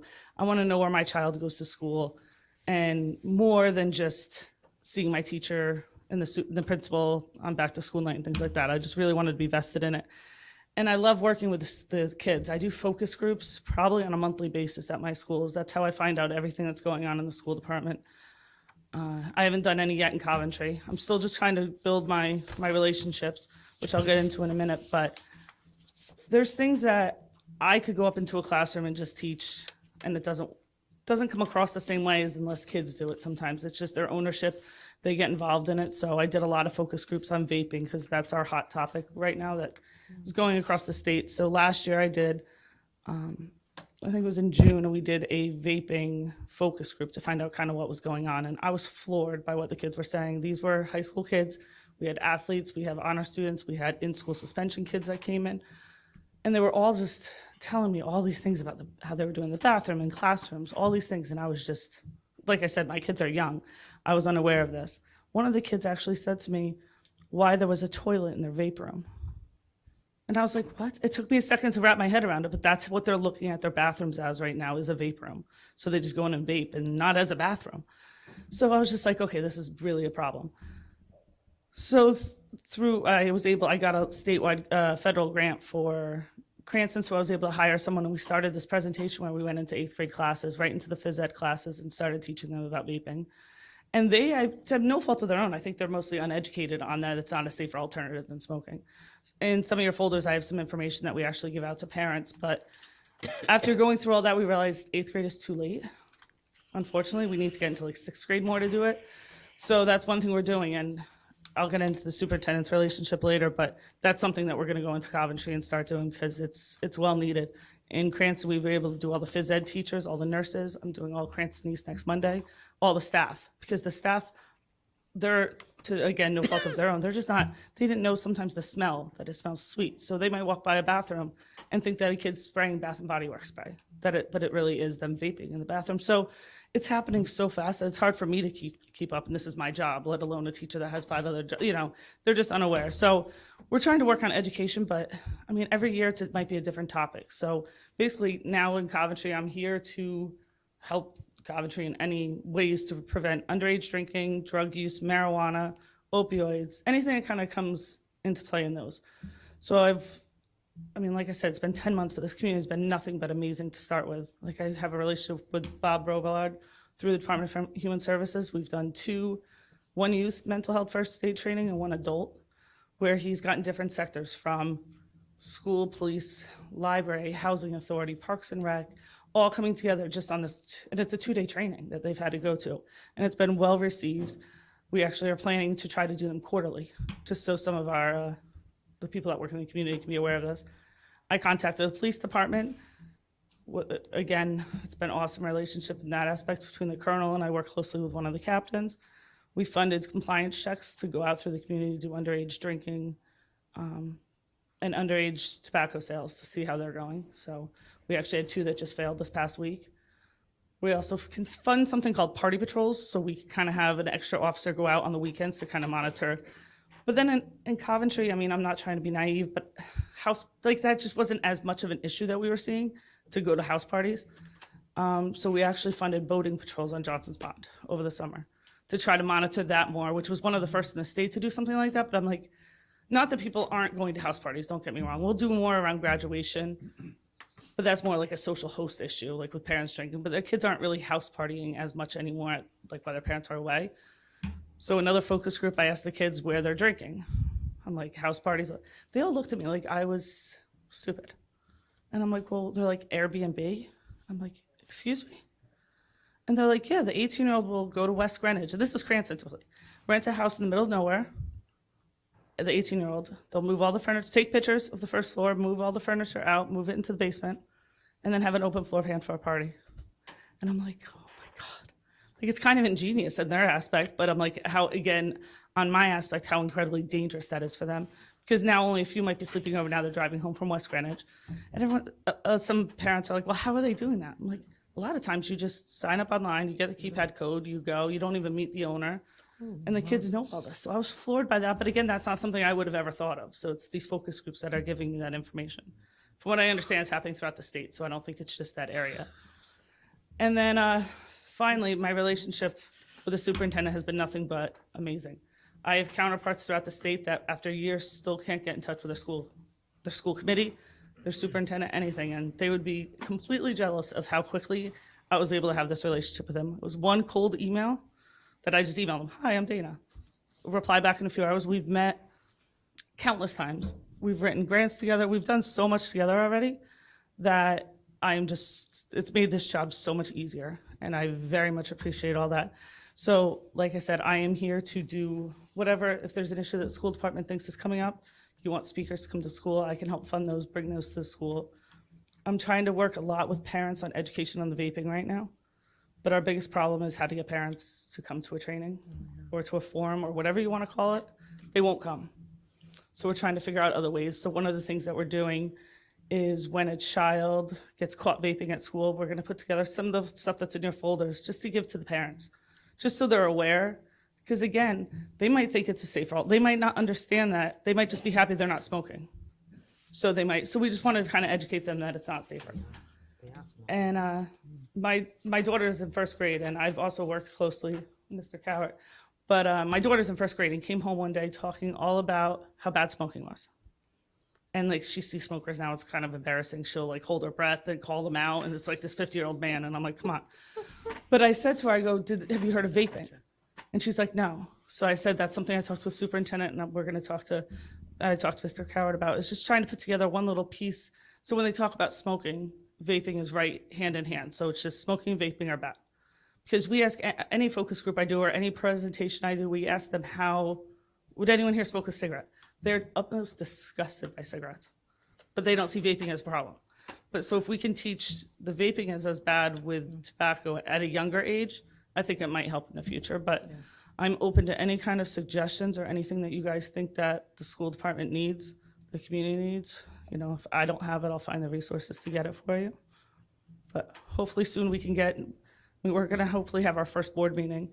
But I would hope within a year that we could try to get even more of a grant just for the Coventry Task Force in itself. So we can try to do more because we have little funds right now, but we have lots of hearts and lots of people that are just, and that's more important than money. If I had all the money but nobody to work with, it wouldn't mean anything. So money will come. But does anyone have any questions? Go ahead. Go down the road. Kathy is always very nice and lets everyone go ahead. in advance. No, I just I'm extremely happy that you're here and on board and you live in the community. Yeah. As a parent myself with a child going into the middle school, and also I chose vaping as a final topic for my master's program evaluation course. So I opened my eyes as I write this paper and have to give a presentation next week on it about vaping and how fast it spidered out and it got ahead of us. Yeah. And so I agree, like what's been so effective for tobacco use, and obviously there's a lot of money poured into that, the campaigns there, is we've affected the younger ages and the older kids who are sort of in that bubble have now moved out. And so we might have a little more effective strategy at the younger ages. So, and you just taught me something tonight because I wouldn't have thought anything on the Airbnbs. I have heard of the party issues because there's a lot of zoning issues around short-term rentals. But kids are pretty smart. They're very smart. They're way smarter than us. Smart. Like, I mean, they're 5 Excuse my steps bluntness, ahead. but Yeah. smart and stupid all at the same time, right? Right. So I'm not sure how we address that one, but hopefully I look forward to working together in any capacity we can to support your efforts and try to get some implementation strategies to head some of this off before we get to the middle school and high school level, because I think it did catch us off guard. I think it caught a lot of, It caught everyone Everyone, off guard. And the nationally. problem is it's not FDA regulated yet. So the problem is they can advertise. So they're advertising all over. They're not advertising on TV because kids don't watch TV anymore. They are using, Netflix, Connect TV, all that. So those ads are, and we don't see that because I'm not necessarily watching it doing with that. Exactly. the child. So they're constantly out there and they're promoting it and they're socializing and they're making it sound so like kind of probably back in the day the way the cigarette ads were, with making it look like, but this is so Cool normal. The people sports people smoke. are doing it. There's one ad that we show in our slideshow that Nike's shoes are in it, which I was like, really? But then it's also next to kids' Easter eggs. So it's like the problem is big tobacco loss is losing too much money because all of their regular smokers are dying. Yeah. They're aging out. There's no 17-year-olds that are necessarily smoking straight cigarettes anymore. So they figured out how they could do it. So now big tobacco is going into Juul income. Like Juul's made a ridiculous amount of money in 3 years. An amazing And amount. Juul just hired as their advertising executive the person that worked for Abercrombie and Finch. And so their job at Abercrombie was to target teens and to try to bring it in. And now Juul just hired them to bring it in. So that's where they can make their money. They want to cook them young so they can have a client for life. One of the slides we show of all the different, you can buy an inhaler that is actual vape pen. You Yeah, I can saw the buy picture of one, yeah. I think that might be in the packet, like a pen, a key fob. That where the key, it's right there. But I'm like, so we tell them, if I'm 18 and I want a vape, I wouldn't buy something in disguise. I would buy what I want, and just so there's so much information on that. But that's just the one topic that we're hot on right now because it's everywhere. But we still try to talk about alcohol and drinking and driving and all that stuff as well. But I'd love to sit down and talk to you about some of that vaping stuff. one question on access. Yeah, because obviously there's restrictions on who can buy even the Juuls and other So we vaping ask them that products. question all the It's time. internet. They just go on the internet. Older Yeah, and siblings, that's- older siblings or friends. I call them localized drug dealers, kind of. But might be an older kid that will buy a surplus of them and then sell them at school. It's like black market. They make a little So they might profit. sell $2 more, but here you go. Some of them, because there are expensive, a starter kit's like $50. So some of them are sharing the Juul, but buying your own pod. Yes, and then internet, Amazon, you can go on that and get it shipped home. Wish.com is another one that they're using. So none of them have ever said it's a problem to get one. Let's hope we can get ahead of it. Do you find they've got a lot of the hookah places and that kind of started that? I don't know if it started that, but I haven't seen too many youth right now into hookah because a lot of them are more restricted to be 18 plus to use those. So they've been a little bit more strict because the police kind of regulate those as well. The kids don't say that as much. I think because now there's vaping instead, and then plus you can put the hash When my oil in kids there. were in high school, the hookah was the thing, right. and it's not my house. Exactly. So I do see that has dropped a little bit. The kids will sometimes put that on questionnaires, and some of them, the younger kids, might not even know what that is. So that's a good But thing. But that basically started the whole vaping I believe so. Yeah. craze. Yes. James, did you have any questions? Thank you. You're welcome. Yeah, my daughter's in high school already, so it was an eye-opening experience when she started at the high school this year and started communicating to me the experiences she's been having, and then following up on that and seeing what I'm going to use the word epidemic it has become across the country. It has reversed all the gains we've made in smoking cessation amongst youth. And we talk about time. You mentioned Juul's been at this only for about 3 years. the FDA has only just gotten around within the past month or two to warning them, saying, hey, stop it, or else we'll do something, which means we're about 2 years away from them even They haven't passing done any enough of kind the of tests, useful right, yeah. regulation. I mean, because the flavors are crazy, and that's targeting the kids. And one of the ordinances I had tried in the past in Cranston in the past was ban of flavors. So you couldn't buy any flavored unless you were at the 18 plus like smoke shops or whatever you want to call it. Because we didn't want to prohibit an actual adult that wants to go and purchase that. We were just, but then now what the problem is big companies know that a lot of communities are doing this. So they're now taking the flavored words off the packaging, Right. but they're having grapes on it. Yeah. So any person would understand that it's a grape flavored, but the word grape is actually not on the package, so they can legally sell it. Yeah, we talked about this at our legislative meeting, it's crazy. and the legislators and the town council were, I think they need more education on the topic as well, because they're not clear of what Right. they can or should do to help this issue. And again, we're not saying adults can or cannot Right. do this. It's adults can do whatever I make it they very clear want. on this president, like how much legally. I'm talking just because they're targeting teens. And, Yeah, you know, exactly. I don't see many adults going out and buying unicorn poop because that's one of the common flavors. Like that's just, honey boo boo. Like, Yeah. like so they're obviously targeting teens. The difficulty I find too is educating like the council. There's some conception that since the bad stuff in the tobacco products is now filtered out, which it's not, that it's a safer alternative, and Right. it's not as bad, right? Tobacco focused on all the other things that went into your lungs, and so And when I have that argument with people, I explain, especially Juuls is the number one things that kids are using. The mods are the bigger ones. They're not really using those. They're using Juul because they're discreet. They can do it in class because the vapor that comes out is not huge.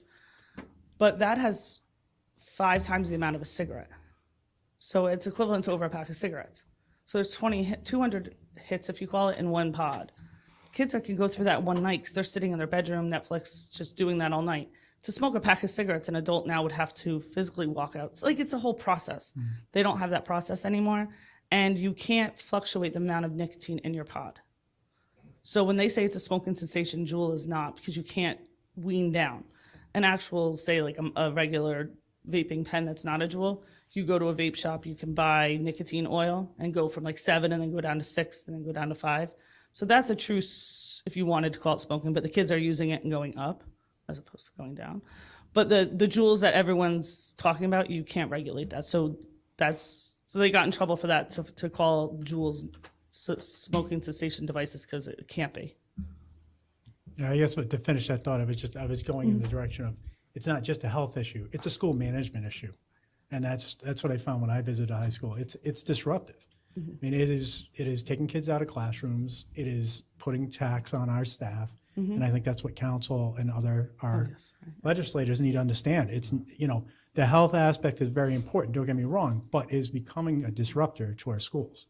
Right. And so when we can't manage that, or we have to hire staff on tough budget cycles separately to manage that, that is a problem. Well, that's why, I think, the purpose, I know we had a good conversation about vape, but the purpose of me inviting Dana here was for the community, the council, the school committee to understand that we're not trying to react. Obviously everybody's reacting to this, but this is our relationship has been ongoing for many, many months. Yeah. And we try to stress that, like our relationship with DHS, our relationship with the police, our relationship with CCAP, we're constantly talking about, because this is about community, even though, we're the school community.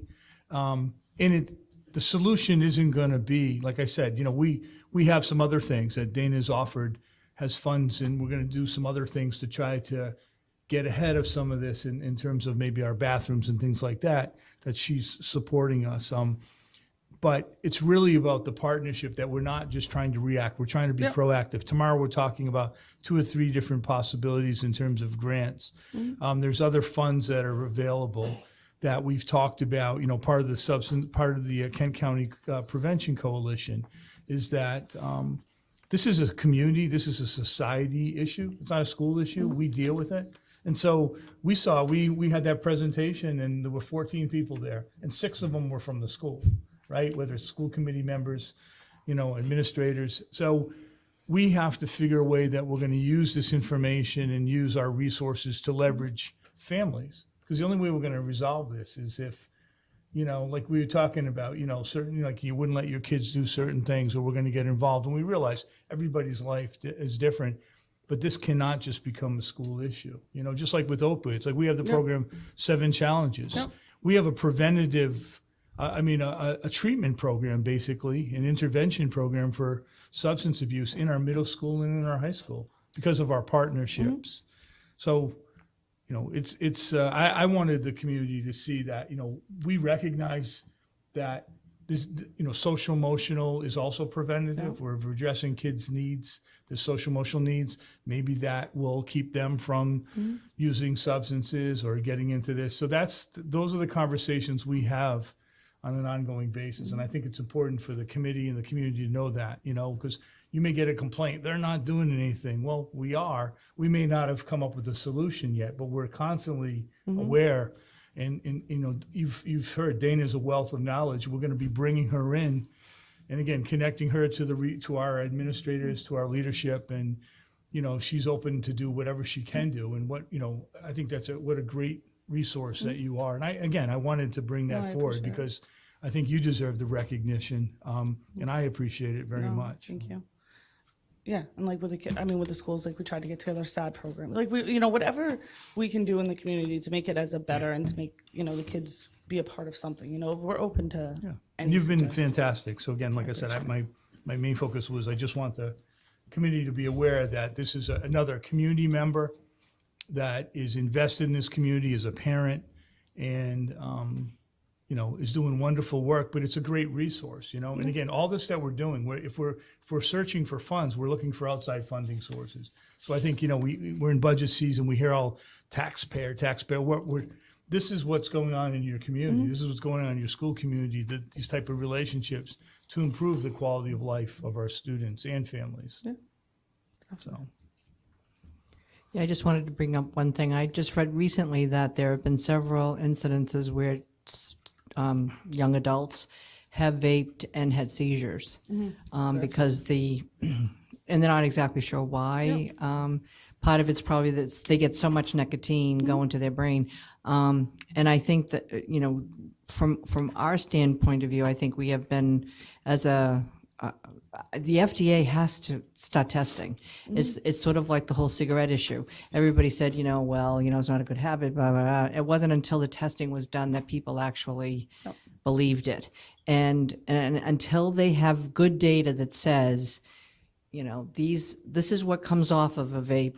You know, it's not just nicotine that you're putting into your body.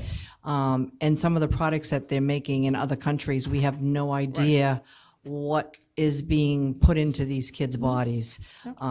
And I mean, I think that's the real true issue, and we're not going to solve it until we say it really is physically a problem, you know, I mean, medically a problem. And that ultimately down the road, just like marijuana, really, quite honestly, you know, we really don't have any good way to say if you're impaired.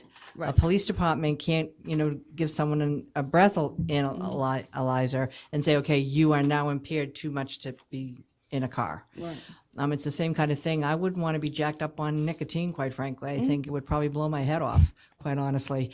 So I think all of those things, and that's definitely the responsibility of, and if it's not the FDA, then it has to come from the state saying you need to get the funding to allow some studies to be done so that we have the data. Because you can tell kids all you want, and I'm not sure they're going to believe it. You have to say this is what you're actually smoking and putting into your lungs. It is smoking, and I don't really even know what those chemicals are. So, as a person who worked for the Rhode Island Division of Substance Abuse from 1978 until 1980, and worked with a gentleman, one of the things we did was lower the drinking age from 18 to, we rose the drinking age from 18 to 21. And I have this discussion every night with my wife because she now works for the Department of Transportation, and she works with my cousin. She's not part of it.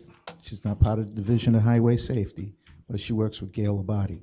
KB is, yes, I'm good friends with her. Yes, Yes. who She was used my to be Burville director of coordinator MAG. for a while, and I've worked with And her you know closely. you know what she's trying to do with this, 21. and it's Yeah. it's always been a hassle until you start getting people to open their eyes and to see what's going on. I could see that. I see that happening in the next few years. I don't know if this year, but I could see it raising to 21. So Just the multiple states that are around us that are raising the age to 21. people you have a lot of support. Well, no, I appreciate that. You really Tell do. Gaby I said hi. She's a good lady. Yeah, everybody calls her Gaby. I've been calling her Gabriel since I've been a I've kid. never killed a Gaby. Everybody likes her Gaby. Okay. See you later. Thank Anything you. else? No, thank you. I think we all want to just extend our thanks. No, thank you for all the this fine opportunity. work. Not all people, not all coordinators like myself even have the opportunity after maybe 15 years to even meet with the school committee, or it's always resistance. So I just appreciate that you've made my job a lot easier. So anything you guys need, let me know and I'll be more than happy to come back. Great, thank you Thank so you. much. Anything from the public before? Any questions? No, she said a couple of things. So we're all set. Thank you All right, so thank you so much. much. Thank We you really very much. appreciate it, Appreciate it. Dana. Thank you. Okay.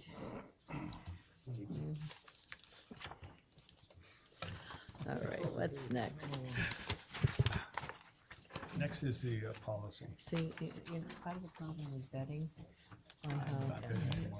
Taking it a is, sabbatical. you do know that Sabbatical. we will talk our way to win. I will. Again? Moving on to, looks like is it number 9? Yes. Our new policy, the first reading. That was in our packet, number 4. Hopefully you all had a chance to read it. The old and the new was there. I don't know who wants to take this. Mr. Levis, did you want to speak to this first and maybe James after? Yes, no? I'll just do a brief introduction. So this is really a rewrite. If you look at the Yes, policy it is, behind, yeah. that was what we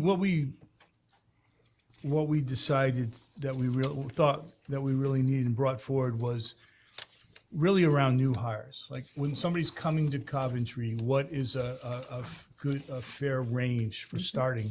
Because once they're here, then the way we've now with the contracts and we'll build a compensation in, this will give us a good starting point. And so there was a lot of research that was done. Mr. Pearson did a lot of research. I had brought some information, both state information, local information, national information. And we also worked with Mr. Anderson. He gave us a lot of, feedback in terms of what we could and couldn't do in terms of salaries based on what current individuals were making. And obviously, Dr. Dixon was part of that. And so we spent a few weeks, I would say, 2, 3, 4 meetings. Well, we started this about a year ago, so. Well, right, we started a year ago, but we, It's one of those policies we started working on and had to put it Put it aside to work aside. on things of Something higher else. priority, and then we took it back up again, so we're working on it. right. So the old policy, if you look at the date, was 2012. So we definitely need to do something. And I thought the way this flowed and the way that the policy was written, it also allows us that if there's an individual that, there's a process so that if somebody comes on board and for whatever reason, superintendent, I feel that we need to go outside this, I can bring that forward to the school committee. But, with the school committee, obviously has to give the permission. So we were clear that these ranges are for 1.0 full-time equivalencies. Too, that we stressed that. And we kind of qualified why you start at a lower range versus the higher range. Again, we felt, the other part I think is crucial about this was that every November, it's gonna have to come before the policy subcommittee, then back before, because we need to review this on an annual basis.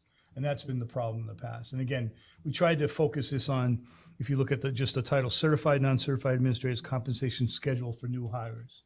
So really try to, we want to keep good talent and we want to attract good talent. And we felt that this puts us in a good position. Yeah, part of the issue we had with a policy 7 years old that hasn't been updated, if we do have open positions, and we do, if someone were to go look at our policies online, and look at the compensation schedule for new hires and go, well, I can make more somewhere else, so why would I bother applying there?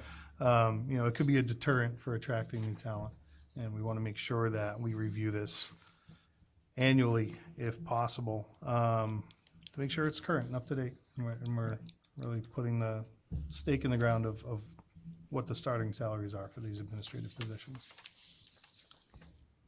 So, again, this is just. So I do have one question for the policy committee. Sure.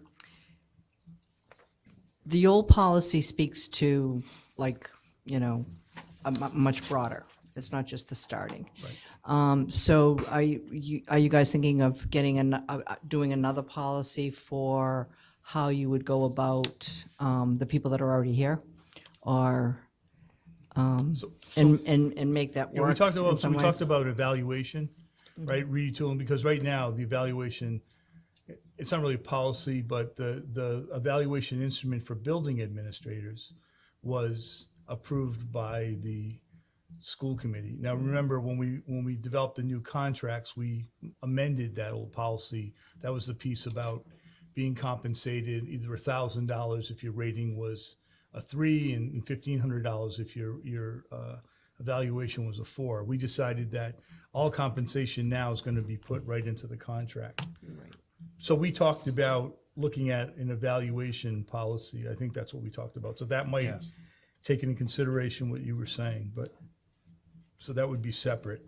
But I think Mr. Anderson's suggestion, as it was to the committee before, was that we should keep everything within the contract, so that we can have a policy that dictates how we apply. Yeah, I mean, that's compensation. my concern. I think that we definitely need a second policy, personally. Agreed. I was pushing very heavily for the evaluation part. In fact, I sent Craig some things that I think gave him a heart attack. Okay. Because of how detailed they were. Oh, there's administrators here. Sorry, guys. But no, I had seen something that Providence had put out as a pilot, and I said, hey, check this out. And it was probably way more detailed than we ever want to approach here. Right. So we definitely need to do some more work in that area. Right. I agree. To flesh out the evaluation piece of it. Right. Right. And I think And to or be not just piggyback it on what the teachers got, sort of thing. I think that, our last, maybe the last two cycles were basically, okay, well, the teachers got this, and so the administrators should, at least should get this, and there was not really any clear Right.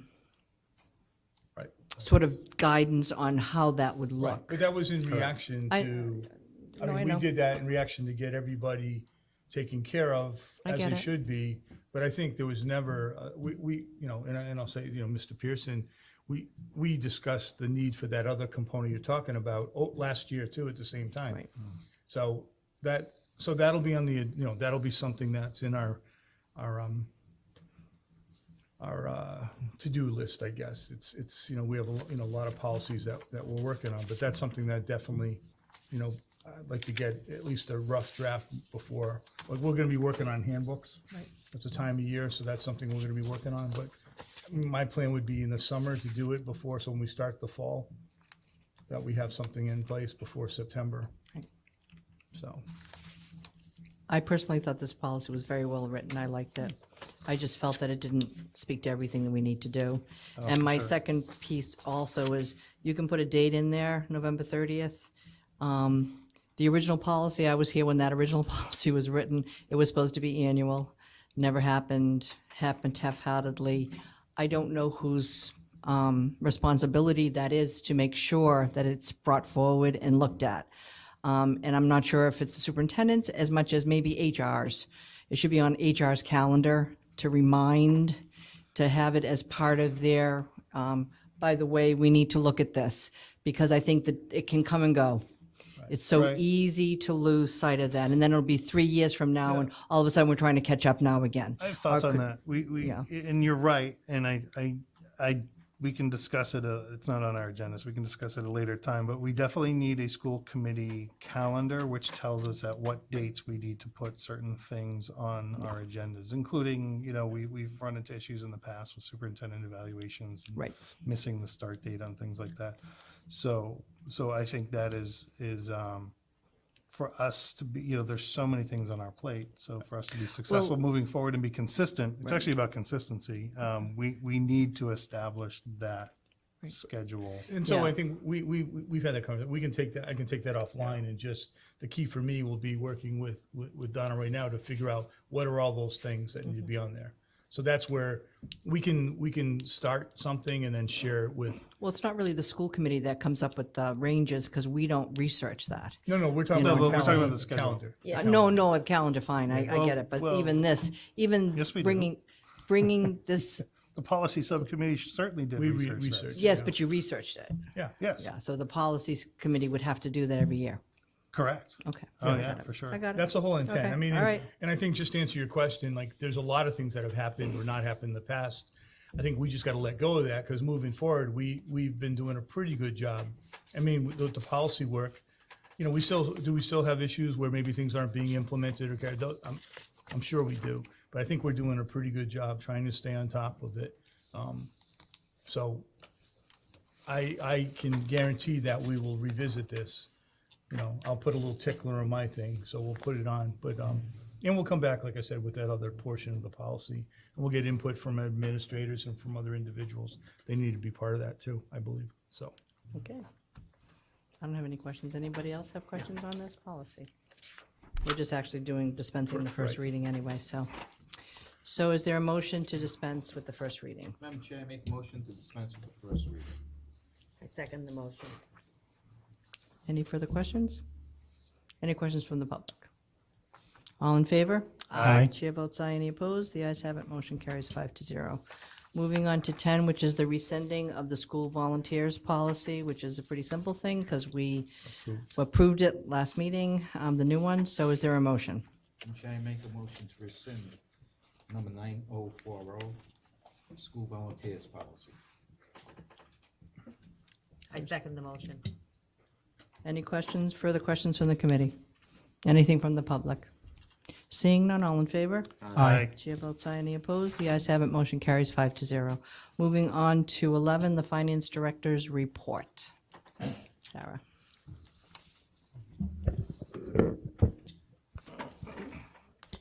No? Yeah, okay. That's yours.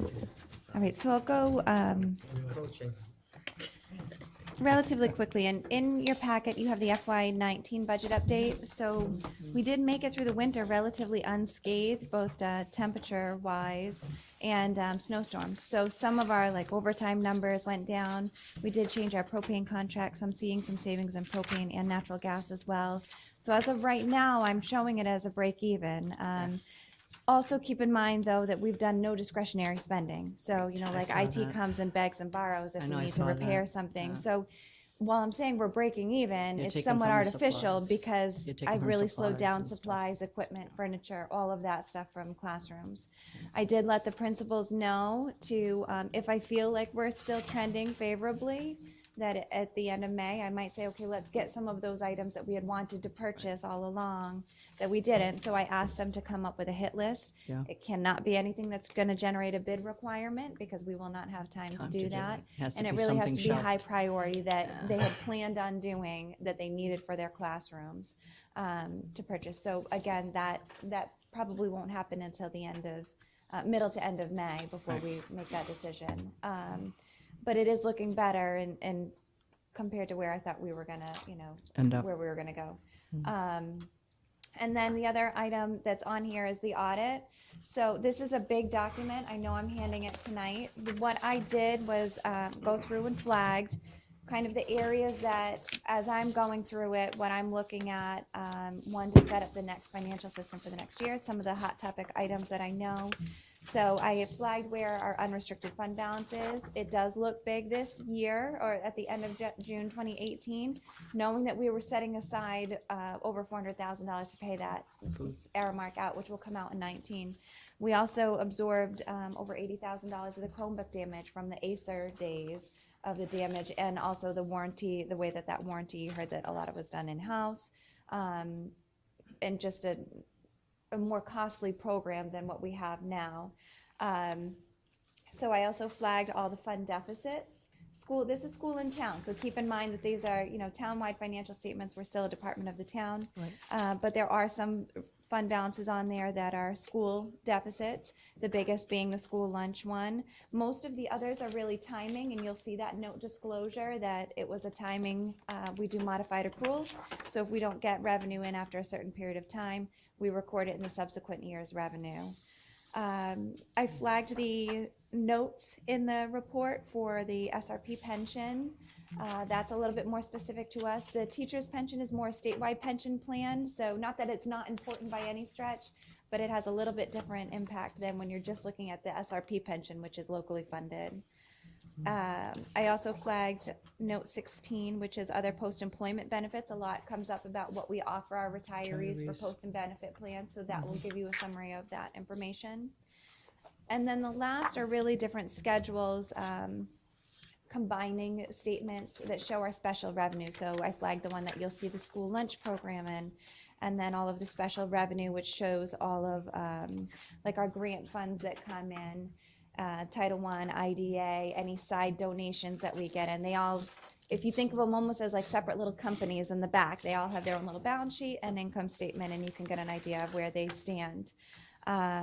I also flagged the combining statement of net position for pension trust funds. The SRP pension's carved out separately, but it also gives you the municipal ones. And then the last one is the agency fund school department. Those are all of our building restricted accounts. In next year's financial statements, we will have some reclassification of funds. There's some funds that are classified as agency that really should be combined with the general fund. We did bring those up when I got the drafts, but it honestly wasn't going to make so much of a difference that it was worth reworking all of the drafts. So we've had that conversation with the auditor that some should be swept in, one being the preschool account. When that program first started, it really truly was a separate program, but now it's an integral part of our organization that should flow through to the general fund, and that's how we're already paying the expenditures. So it's really just lining up where that bank account is for that preschool program with where we're paying the expenditures out of. And then the other agency fund that you will see that has the deficit balance is the way that we were charging the retirees for their health insurance. That's an area that we will be focusing on when I go to do the FY19 audit. I've started planning as well as to how we can address that situation in that fund as well. So I can come back at another meeting after you have time to review. If it's something where you want to flip through and ask me one-on-one questions, there's a lot of information in here to go through. But I think what I flagged is probably going to be where you're going to want to focus from a school perspective. Town questions, definitely touch base with Mr. Arnett. And that's pretty much it. I noticed the Waterman Fund is still here. So, let me see. It's on page 152. Is that a town fund That's now? the town. That's a town fund. Okay, That's I a was gonna town say that fund. thing. Now, speaking to some of the old funds though, I'm not gonna touch on, I'm not gonna speak on We the town can't funds. do the town. That Waterman Fund is directly there to help indigent individuals in our town. That's a tremendous amount of money in the Waterman Fund. I think you gotta So take bring that that up with the up to council. the, yeah. Send a council meeting, bring that up to the council. But now you know where all the bodies are I buried in know, the I financial know. statements that I flagged them for you. They're all there. Speaking of some of the funds though, we did clean up a lot of funds in the FY18 Yeah. audit. I really went through anything that had, I want to say it was less than $100. I kind of closed out, especially if they were old. Some of those funds, you have to be really careful. You'll see a couple $100 in there, but if there's a donor restriction on that, I really can't do spend anything it. So about it. until I can really go back and find where all of this money came from, I won't do too much more consolidation with it. But cleaning up the financial statements and the amount of funds that we have was definitely a priority, both on school and town side this fiscal year. And it will continue to do so until really the only funds that are represented are ones that we're still actively using. Sarah? Are they, Madam Chair, may I ask Sure, Sarah a sure, question? sure. Sarah, how are we doing with the cell tower funds. So the Has that been worked out with town? I wouldn't say that it's been finalized, but it's certainly an area that there's mutual understanding that needs to come to a resolution. You know, once we get through May 16th, hopefully everything going well, it's a known discussion that is an area that we need to look at from a capital perspective. What I would love to do eventually, if we ever got to that point, is for us to pull that cell tower revenue out, assuming those cell towers stayed, and us on our end move it to a capital funds. That's what I did at the That's other, what happens. my other district, but I was able to do that before the cell tower came into existence, so I was able to segregate those funds. But in watching, you know, last year is a year that I could have assigned money from that fund balance over, but I will look to do that if I think that we're gonna end it in any type of cushion area. Once we take care of some of those areas, I will look to actively segregate on our end cell tower funds. From a town perspective, it's just something that we need to keep discussing. And I think we'll come to a resolution, because I think both sides of the street know that that's an area that we need to hammer out. Thank you, Sarah. Cool. I'm just gonna stay here, because I'm the Yeah, next one, right. too. Any questions on this agenda item, I gotta number read, 11? I have a question, Sure. because I haven't read yet. Yep, So in summary, based on what you know, and you probably know this more than anyone sitting at this table, within the audit, are there any compliance issues or material weaknesses, anything we need to be aware of and concerned about as a school committee? so no, nothing came up as material weaknesses. We did have 2 management comments, which I responded to. I'll be honest with you, I did push back because they commented for the first time on funds that have been in existence for years. So one was on the school lunch fund and one was on the retiree benefit fund. My response to the school lunch fund was, by the time they issued this audit, it was already done. It was already addressed. So I would have said you could have done a subsequent event note, footnote to say it was taken care of. It's fine. It was an easy one to respond to, so I'll take it. And then the other one is the retiree fund, which I've mentioned. That is one that what looks like happened was in the previous contract, there was an incentive for certain retirees to leave, and they were only responsible for picking up 50% of their premium. That all retiree benefits have always flown through that separate fund, but there was not a communication or a breakdown, or there was nobody in my position at that time really to pick that up in the general fund budget. So you were funding 50% of a pension, of that premium cost, and the employee was only paying, 50% of it back, instead of us just paying the $1,200 stipend to retirees. So that was one area, and then the life insurance on the retiree side. We've touched on this a little bit before, but retirees, when they leave, their life insurance payment doesn't go up, but our premium does. And really, that should have always been picked up as well. So I believe that I've accounted for that in the 1920 budget, and now it's just kind of going backwards to fill in that fund. So those are the 2 areas that were brought up, which I was completely comfortable about. I probably could have said, here it is. Usually when we do an audit, we kind of prepare everything and say, here's where we think our issues are. And if they come up with something else, great. If not, we usually have a pretty good handle on what our issues are. Thank you. It's the same company that always does the audit too, isn't it? They've been around for a while. Yeah, So, yes. interesting. Any other questions for Sarah on this particular item? Anything from the public? I guess we can move on to 12, which is the F20 budget update. I just wanna make sure I'm on the right one here. Okay, so, and really this is just more to bring an idea Yeah. forward of how we'll proceed. I don't really think it makes sense to truly adopt another one until we know what happens Where May it what 16th, and then happens. we'll let everything shake out. Yep. I did drop the local appropriation by $100,000. I dropped the state aid by $23,000. My estimate before was just based on me dropping the Right. numbers in. The wild card was the training students. We have one student, training school, that wasn't accounted for. I do want to note though, on RIDE's website, they have a state aid report that's dated April 12th that shows us getting about $200,000 less than what I'm reporting out here. That's not accurate because that's only the FY20 aid calculation.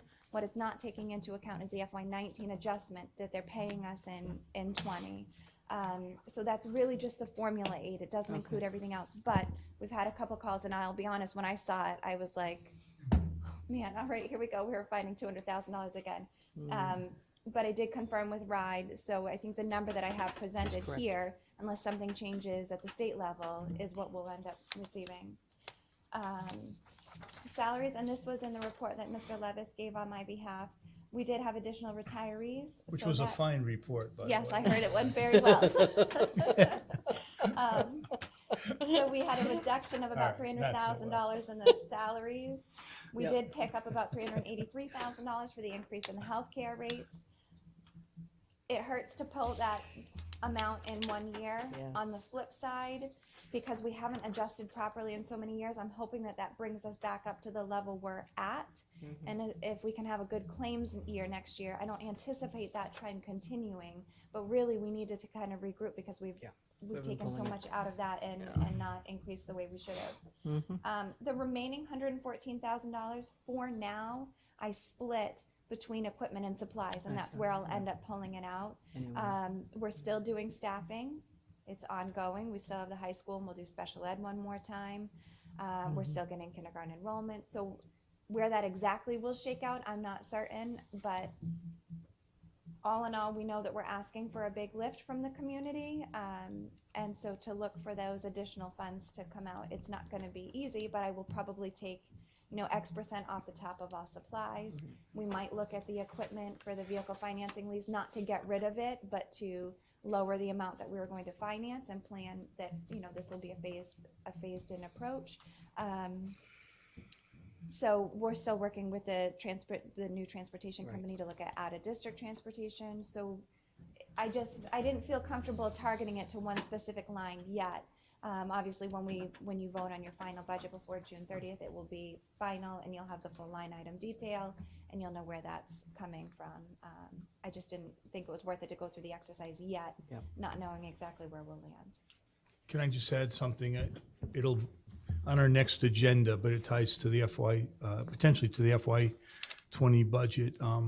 We'll have a gentleman come, actually a town resident who works for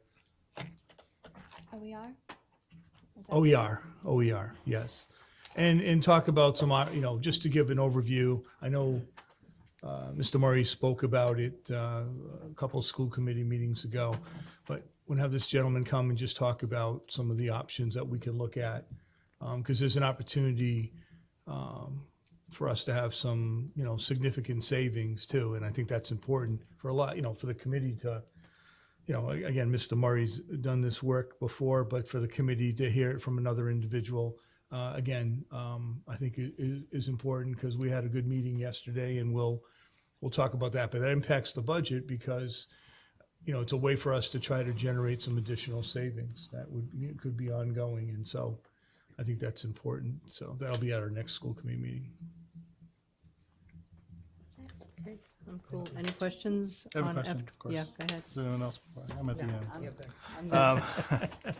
good. So when we have to revote on the budget after the appropriation is made by the community and hopefully just the one vote, it sounds like you're coming back with a definite one plan. Here's the recommendation, or will there, this is for Craig too, or will you come back with options, scenario A, B, C?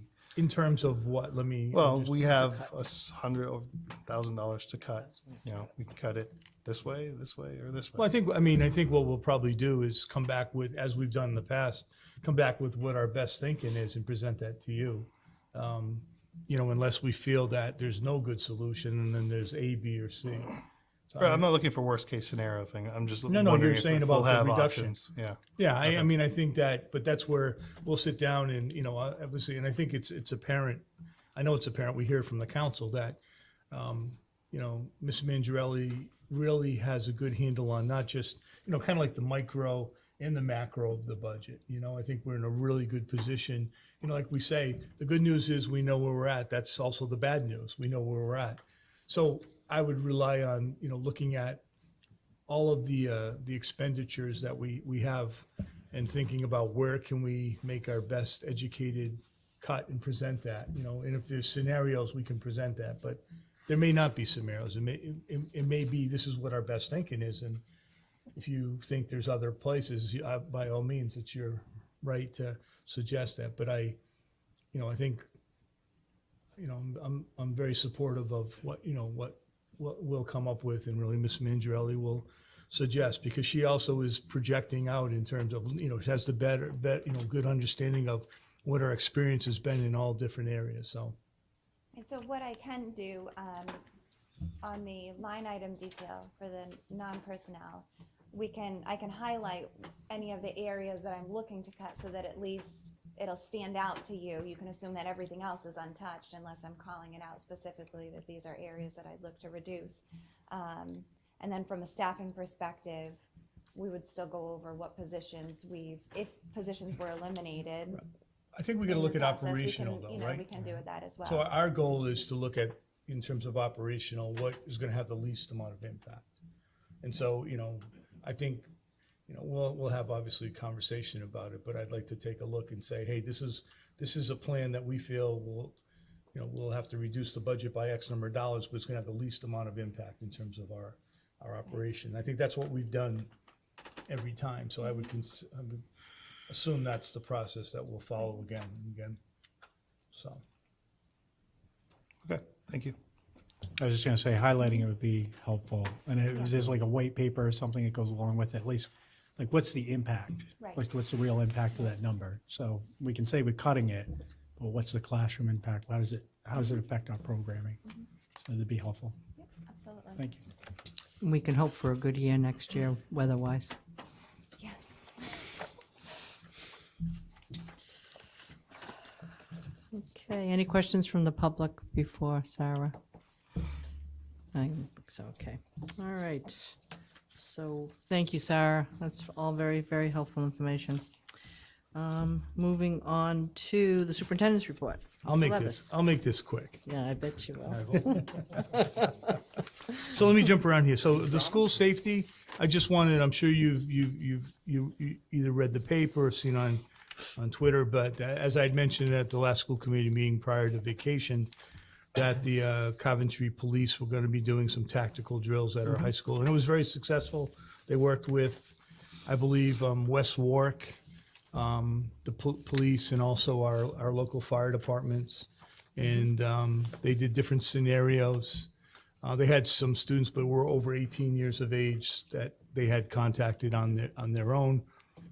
And I got a call from, I think I received a call from, or an email from Lieutenant Matt Blair that put that all together, said it was very, very successful. And again, I think it should make people in our community, something we don't ever want to deal with, but feel very comfortable that we have that type of relationship and that commitment on our police department, from our police and fire and first responders. So I just wanted to bring that up. The second one is, in your packet, I've included the graduation rates, and we'll do a press release on this because I think it's significant. So I shared a couple of documents, but the most important was, I think, the first document, which talks about the last 3 years of graduating class of 2016, 2017, 2018, and our graduation rate in 2018 was 92.4%. In 2016, it was 90.8%. And right now, that puts us at, if you don't include charter schools, which are public schools, it puts us at 7th in the state. If you add charter schools, it puts us at 10th in the state. And I think that's significant.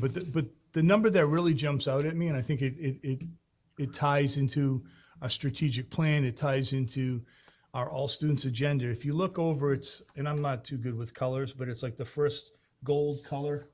It talks about with disabilities.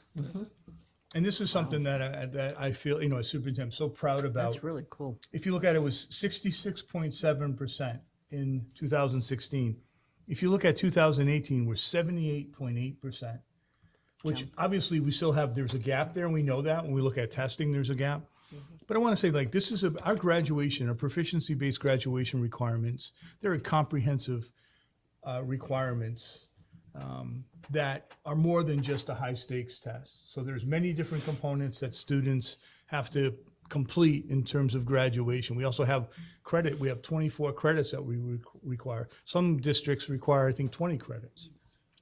We have the Giglio, where they look at these 6 competencies and they have to demonstrate how they've met these 6 competencies.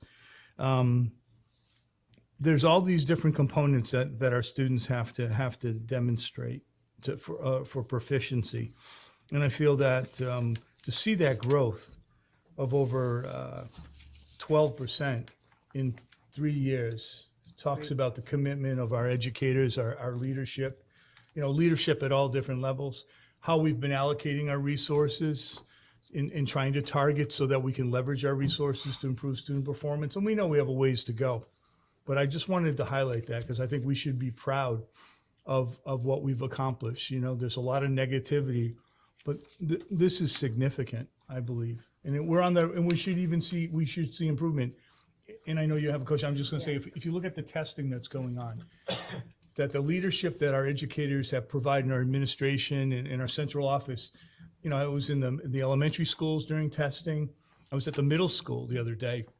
And the individuals, I mean, you could hear a pin drop, but the attitude that students had, and some of the teachers were talking about, just how kids wanted to do well and were putting effort. Don was monitoring, and you can see if students spend time on a question or if they just quit, right? And we saw kids persevering, and just the language I'm on everybody's listserv. I see the emails, the test coordinators, how they're communicating to their staff, how staff are responding about students and the successes. So there's a change that's taking place. And I think, it's important to see just in this data that, the people that we're always compared to, the Charahoe, the Ponagansett, we have a higher graduation rate than they do. And if you look at the special ed, and you can go on to the RIDE website, it's significant, the difference, right? So I think that's something we should celebrate and be proud of. But I put it in my superintendent's report because I just wanted to bring it to everybody's attention. I think the high school is going to be coming before us in a few weeks to talk more about NEASC, and they can really focus on this. And you'll see when they talk about their vision for graduate, how this is all being pulled together. It's starting to really come together. We've done a lot of conversations about our early childhood and our preschool lately, but now it's nice to see where it's actually, it's in concrete data that it's making a difference. So My only question was, do we know what the dropout rate was, like in 2016 compared to now? I can find out. I don't know if it's you can't really tell from here, but so. I'm curious. This is a 4-year, but so what's important about this that I presented is a 4-year graduation rate. So there's a 5-year graduation rate too. So some of these students that aren't captured in the 4-year are captured in the 5-year. So that's how RIDE. Then we look at it. So the dropout rate would be, I believe, assessed after the 5th year because some students. So I can get that information. I'll share that with the committee. Thanks. We've seen that. I know last year, we said that before, of all the students that were in school that were eligible to graduate last year, everybody graduated. Now, that doesn't mean, these cohorts are every student that started at 9th grade, right? That we track now, district, and because we can track them. I'm just curious as the dropout, because I know it was pretty significant going back years. So I'm curious, because you have the all students agenda now to see, how that is incorporated. Right. Well, I mean, when you look at so look at the populations that are more likely to drop out. Yeah. Right. So underprivileged individuals. Exactly. Students that have, English language learners. Look at students with disabilities. So the fact is, if more of them are graduating, and significant, 12% is extremely significant. Yeah. And some of the thing is, some of the school districts, some of the charter schools, when you look at special education students, they don't have enough students to be accounted for. So there are some charter schools out there that have a lot of or mayoral academies that have a lot of recognition Right. around testing, but when you look at their graduation rates, they don't compare with ours. Now, they'll have a reason behind it, but we have a significant special education population at our high school. Yeah. And the fact that we're seeing these numbers increase to such a marked degree, I think is extremely significant.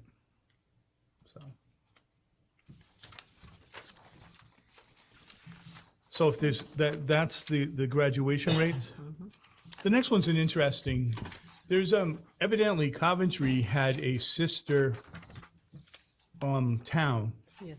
in Selwyn, New Zealand. Yeah. And so to make a long story short, I really know nothing about it. I've had some historians in town come to me and say, we really need to reach out and connect. And Yeah. so a gentleman named James Morris, who is the principal of Darfield High School, which is in the area of Selwyn, he's going to be coming out July 1st to July 3rd. So I said I would put him up and show him around. He wants to meet like the mayor of town. I try to explain to him we don't have a mayor, but he wants to look at our educational system. What's interesting, he's a high school principal. Their high school goes from age 11 to 18. And he has about, I don't know if he said 600, 800. We Skyped last week. So he's going to be coming out, and I'll have more information. But I need to do my homework to figure out what is this partnership like. And, there's another individual that's been keeping us in contact. So I just think it's exciting. It's positive, and I have to find out from a historical perspective, how did this start? I guess many years ago, people came over and they toured and they had a big celebration. And I seem to remember something. but I think it would, it's July 1st to July 3rd. So I said, those aren't really the ideal times, I did tell him my birthday's on the 4th. So if he stays an extra day, we could celebrate. But it's exciting. I think it's interesting because our goal is to establish some type of relationship. He'd love to have maybe some students come over and visit. We could have some students, have some educators. Finance director, no, you're not going anywhere, okay? You have young children. But anyways, I think that's exciting. We Skyped, and so I'll give more detail on that. But I wanted to bring that to your attention because I know there's several individuals in the community that have spoken to me about pushing this, continuing this, build this relationship. So I want to let people know that that's going to take place. He and I are going to Skype in a couple of weeks, and I'll give you more information. And then the last part is just that we know that Board Docs has been something that we had purchased. It's going to be kind of like one-stop shopping for our policies, everything related to school committee in terms of our meetings, our minutes, our agendas. It'll be not only for the school committee, but for the public. They'll be able to go and look at all of our policies and look at all minutes. I think we can even link up our meetings that have been taped on YouTube Live. I think there's a way we can link those up. So I just wanted to have a quick update that Mrs. McDonald will give. She's been the one that's been doing all the work. Okay, so I've had several online meetings with one of the women from Board Docs, and she taught me how to make up the agenda, which is what's in your packet. I'm trying to tweak it a little bit because I'm trying to make it look as much as our agenda as possible, but there are a few things we need to go over. So hopefully we can go live with this soon. And I've also uploaded some policies as well.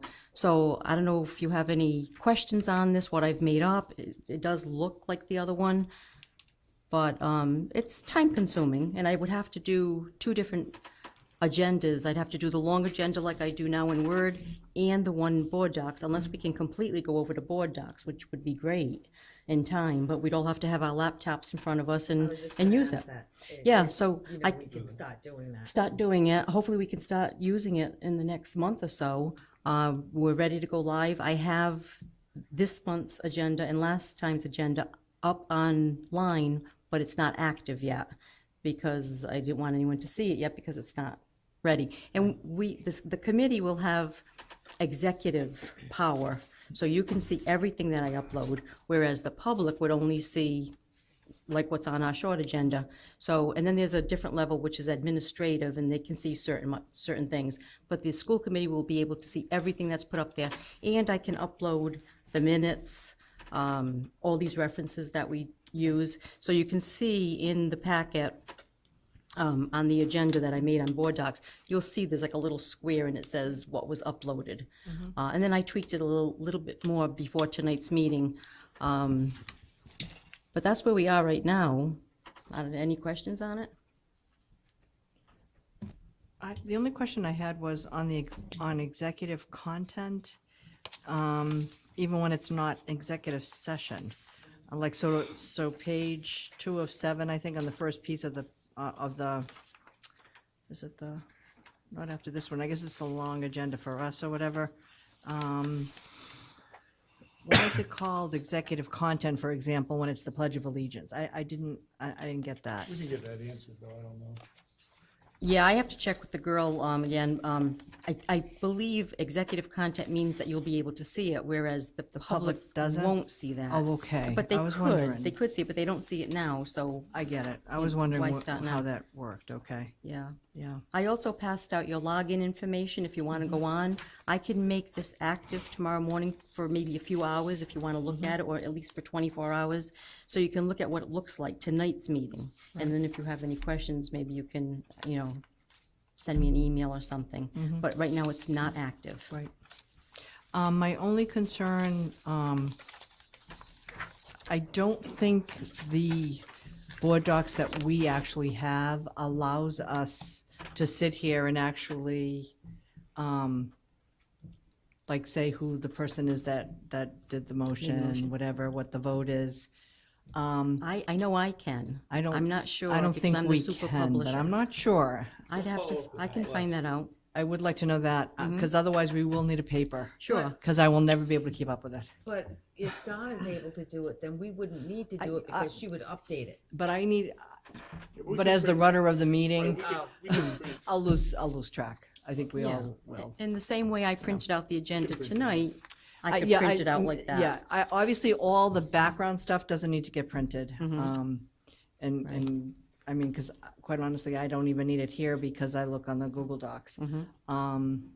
So, but otherwise, outside of that, I'm fine. I don't really even have to keep track of it. I just was curious if there's a way for us to keep it. I'll check it out. Sort of. Otherwise, I'm gonna be like, okay, where are we? In any given meeting. Right. But that's just from I'm my still perspective. lost right now. I've been playing around with it, but I'm still lost. And then It's the gonna last take but not time. least, I know there was a searchable feature in Board Docs, but I'm not sure that's the one we actually have. I think so, I think we can search, we can search I- other districts' policies. No, I meant in our own policy. So for example, we upload all our policies and let's say we go on and say, gee, what's the name of the policy that has something to do with volunteers? Can you put volunteers in it and will it come up? Because I think there's different levels of Board Docs. And so I'm not sure if that searchable feature is part of us, but I would like to know if that I'll in check fact on the is true. research, right. And that goes even with the minutes as well. Right. Like if we don't, I might not remember that it was the April something meeting, but I know we discussed Yeah. the budget, Right. for 20, you Right. know. I'm not Could- sure if we can do that now, though. Well, We can, okay. what do you mean we can? Jim said we can. So right now, if you search the website for something specific like that, it should search inside of the PDFs that are posted as well. On our website. I will check on that. but It does. Yeah, it does. It does, can. it does, okay. Search within even the documents. Certainly, before that wasn't the case, but I think. It does now? So as long as she shares it on, but are we still gonna do Google Docs? I don't know, so I'm not sure. So I think, what we're talking about is when the policies are finalized and posted on the website for everyone. Right, Not, I don't think specifically for, the committee's Google Drive. But I think that should work the same way as well. If those documents are in there, if they're kept in there, they should still be searchable. right, okay. I'll double check on that. But All right. I think it'll search, it'll find every instance there is. And Craig mentioned about a news to me. link That's for not what I do. the videos. All I have to Yes. do is copy the Is link that Jim whatever gives it me is, and then you can put it and right there. upload it just like I uploaded the minutes and everything Right. else. Actually, there is one caveat to that though. So it'll search through the PDFs that are optical character recognition. So if it's just a picture of the page, All right. like some of the very older stuff, It won't. it won't be able to do that. But certainly everything with policy committees, everything that's the lettering convention for the policies that's posted on the website should work that way. Okay, and so the public will be able to go on Board Docs too and look at this as well. So why would they do that as opposed to just looking at the I assume, are we taking all policies off our school website? I believe so. Eventually, we'll have a link here to this, so that. Okay, I got The it. key All is the right. public will have access to Yep. it. I mean, again, that's a conversation we can have, but I mean, I think that's the whole idea of having, originally, we wanted to go with Board Docs for the policies. And then we found it had other capabilities that we could use in terms of managing the flow of information from the school committee to the school committee to the public. And so, I have another question, Donna. With Board Docs, say you have your agenda, are you gonna be able to, like here, we have the documents that are you gonna be able to put like a hyperlink that you can just click on, it'll open the document that goes along with it? Yes, it's already there. Yeah, Okay. those are Oh, actually- okay. I didn't see the difference in the color, I'm sorry. I also uploaded about maybe 10 to 12 policies already, so when I go live tomorrow, again, it's only going to be temporary, you'll be able to look under the policy tab and see, I did the J's and the K's for now, just somewhere to start, so you'll see the policies as well. Okay. Okay. This is my only question is, are we gonna have, because obviously we're gonna migrate over to this, and there's still questions, we're gonna have like a beta test period where we still have the hard copy and, yeah, I mean, we Assuming- don't have it, we said we'd like to go live soon. I mean, Right. there's still, make sure everybody's comfortable, make sure we Migrate get all over these slow. questions, yeah. okay. And I'm definitely learning do it myself because I'm so used to doing it this way, so it's gonna take some time. Yeah, I'm in favor of it, don't get me wrong. Yeah, me too. Do you I'm have a fine. Chromebook? Did they get- Any other questions about Board Docs or anything else the superintendent? Oh, I'm excited to get rid of paper. Or anything else that Mr. Levis was talking about in his report? Anything from the public? Bless you. God bless you. Excuse me. Sorry about that. Okay, so moving on to 15, which is citizens' comments. Are there any comments from the citizens gathered? Seeing none, I guess we can schedule our next meeting. Is there a motion? Madam Chair, I make a motion that the next meeting of the school committee be scheduled for Thursday, May 9th at 6 PM at Coventry Town Hall. I second the motion. All in favor? Aye. Chair votes aye, motion carries 5-0. And is there a motion to adjourn? I have 9:12. Madam Chair, I make a motion that the meeting be adjourned at 9:12 PM. I second the motion. All in favor? Aye. Chair votes aye, motion carries 5-0. Thank you all for coming. I will not be at the next.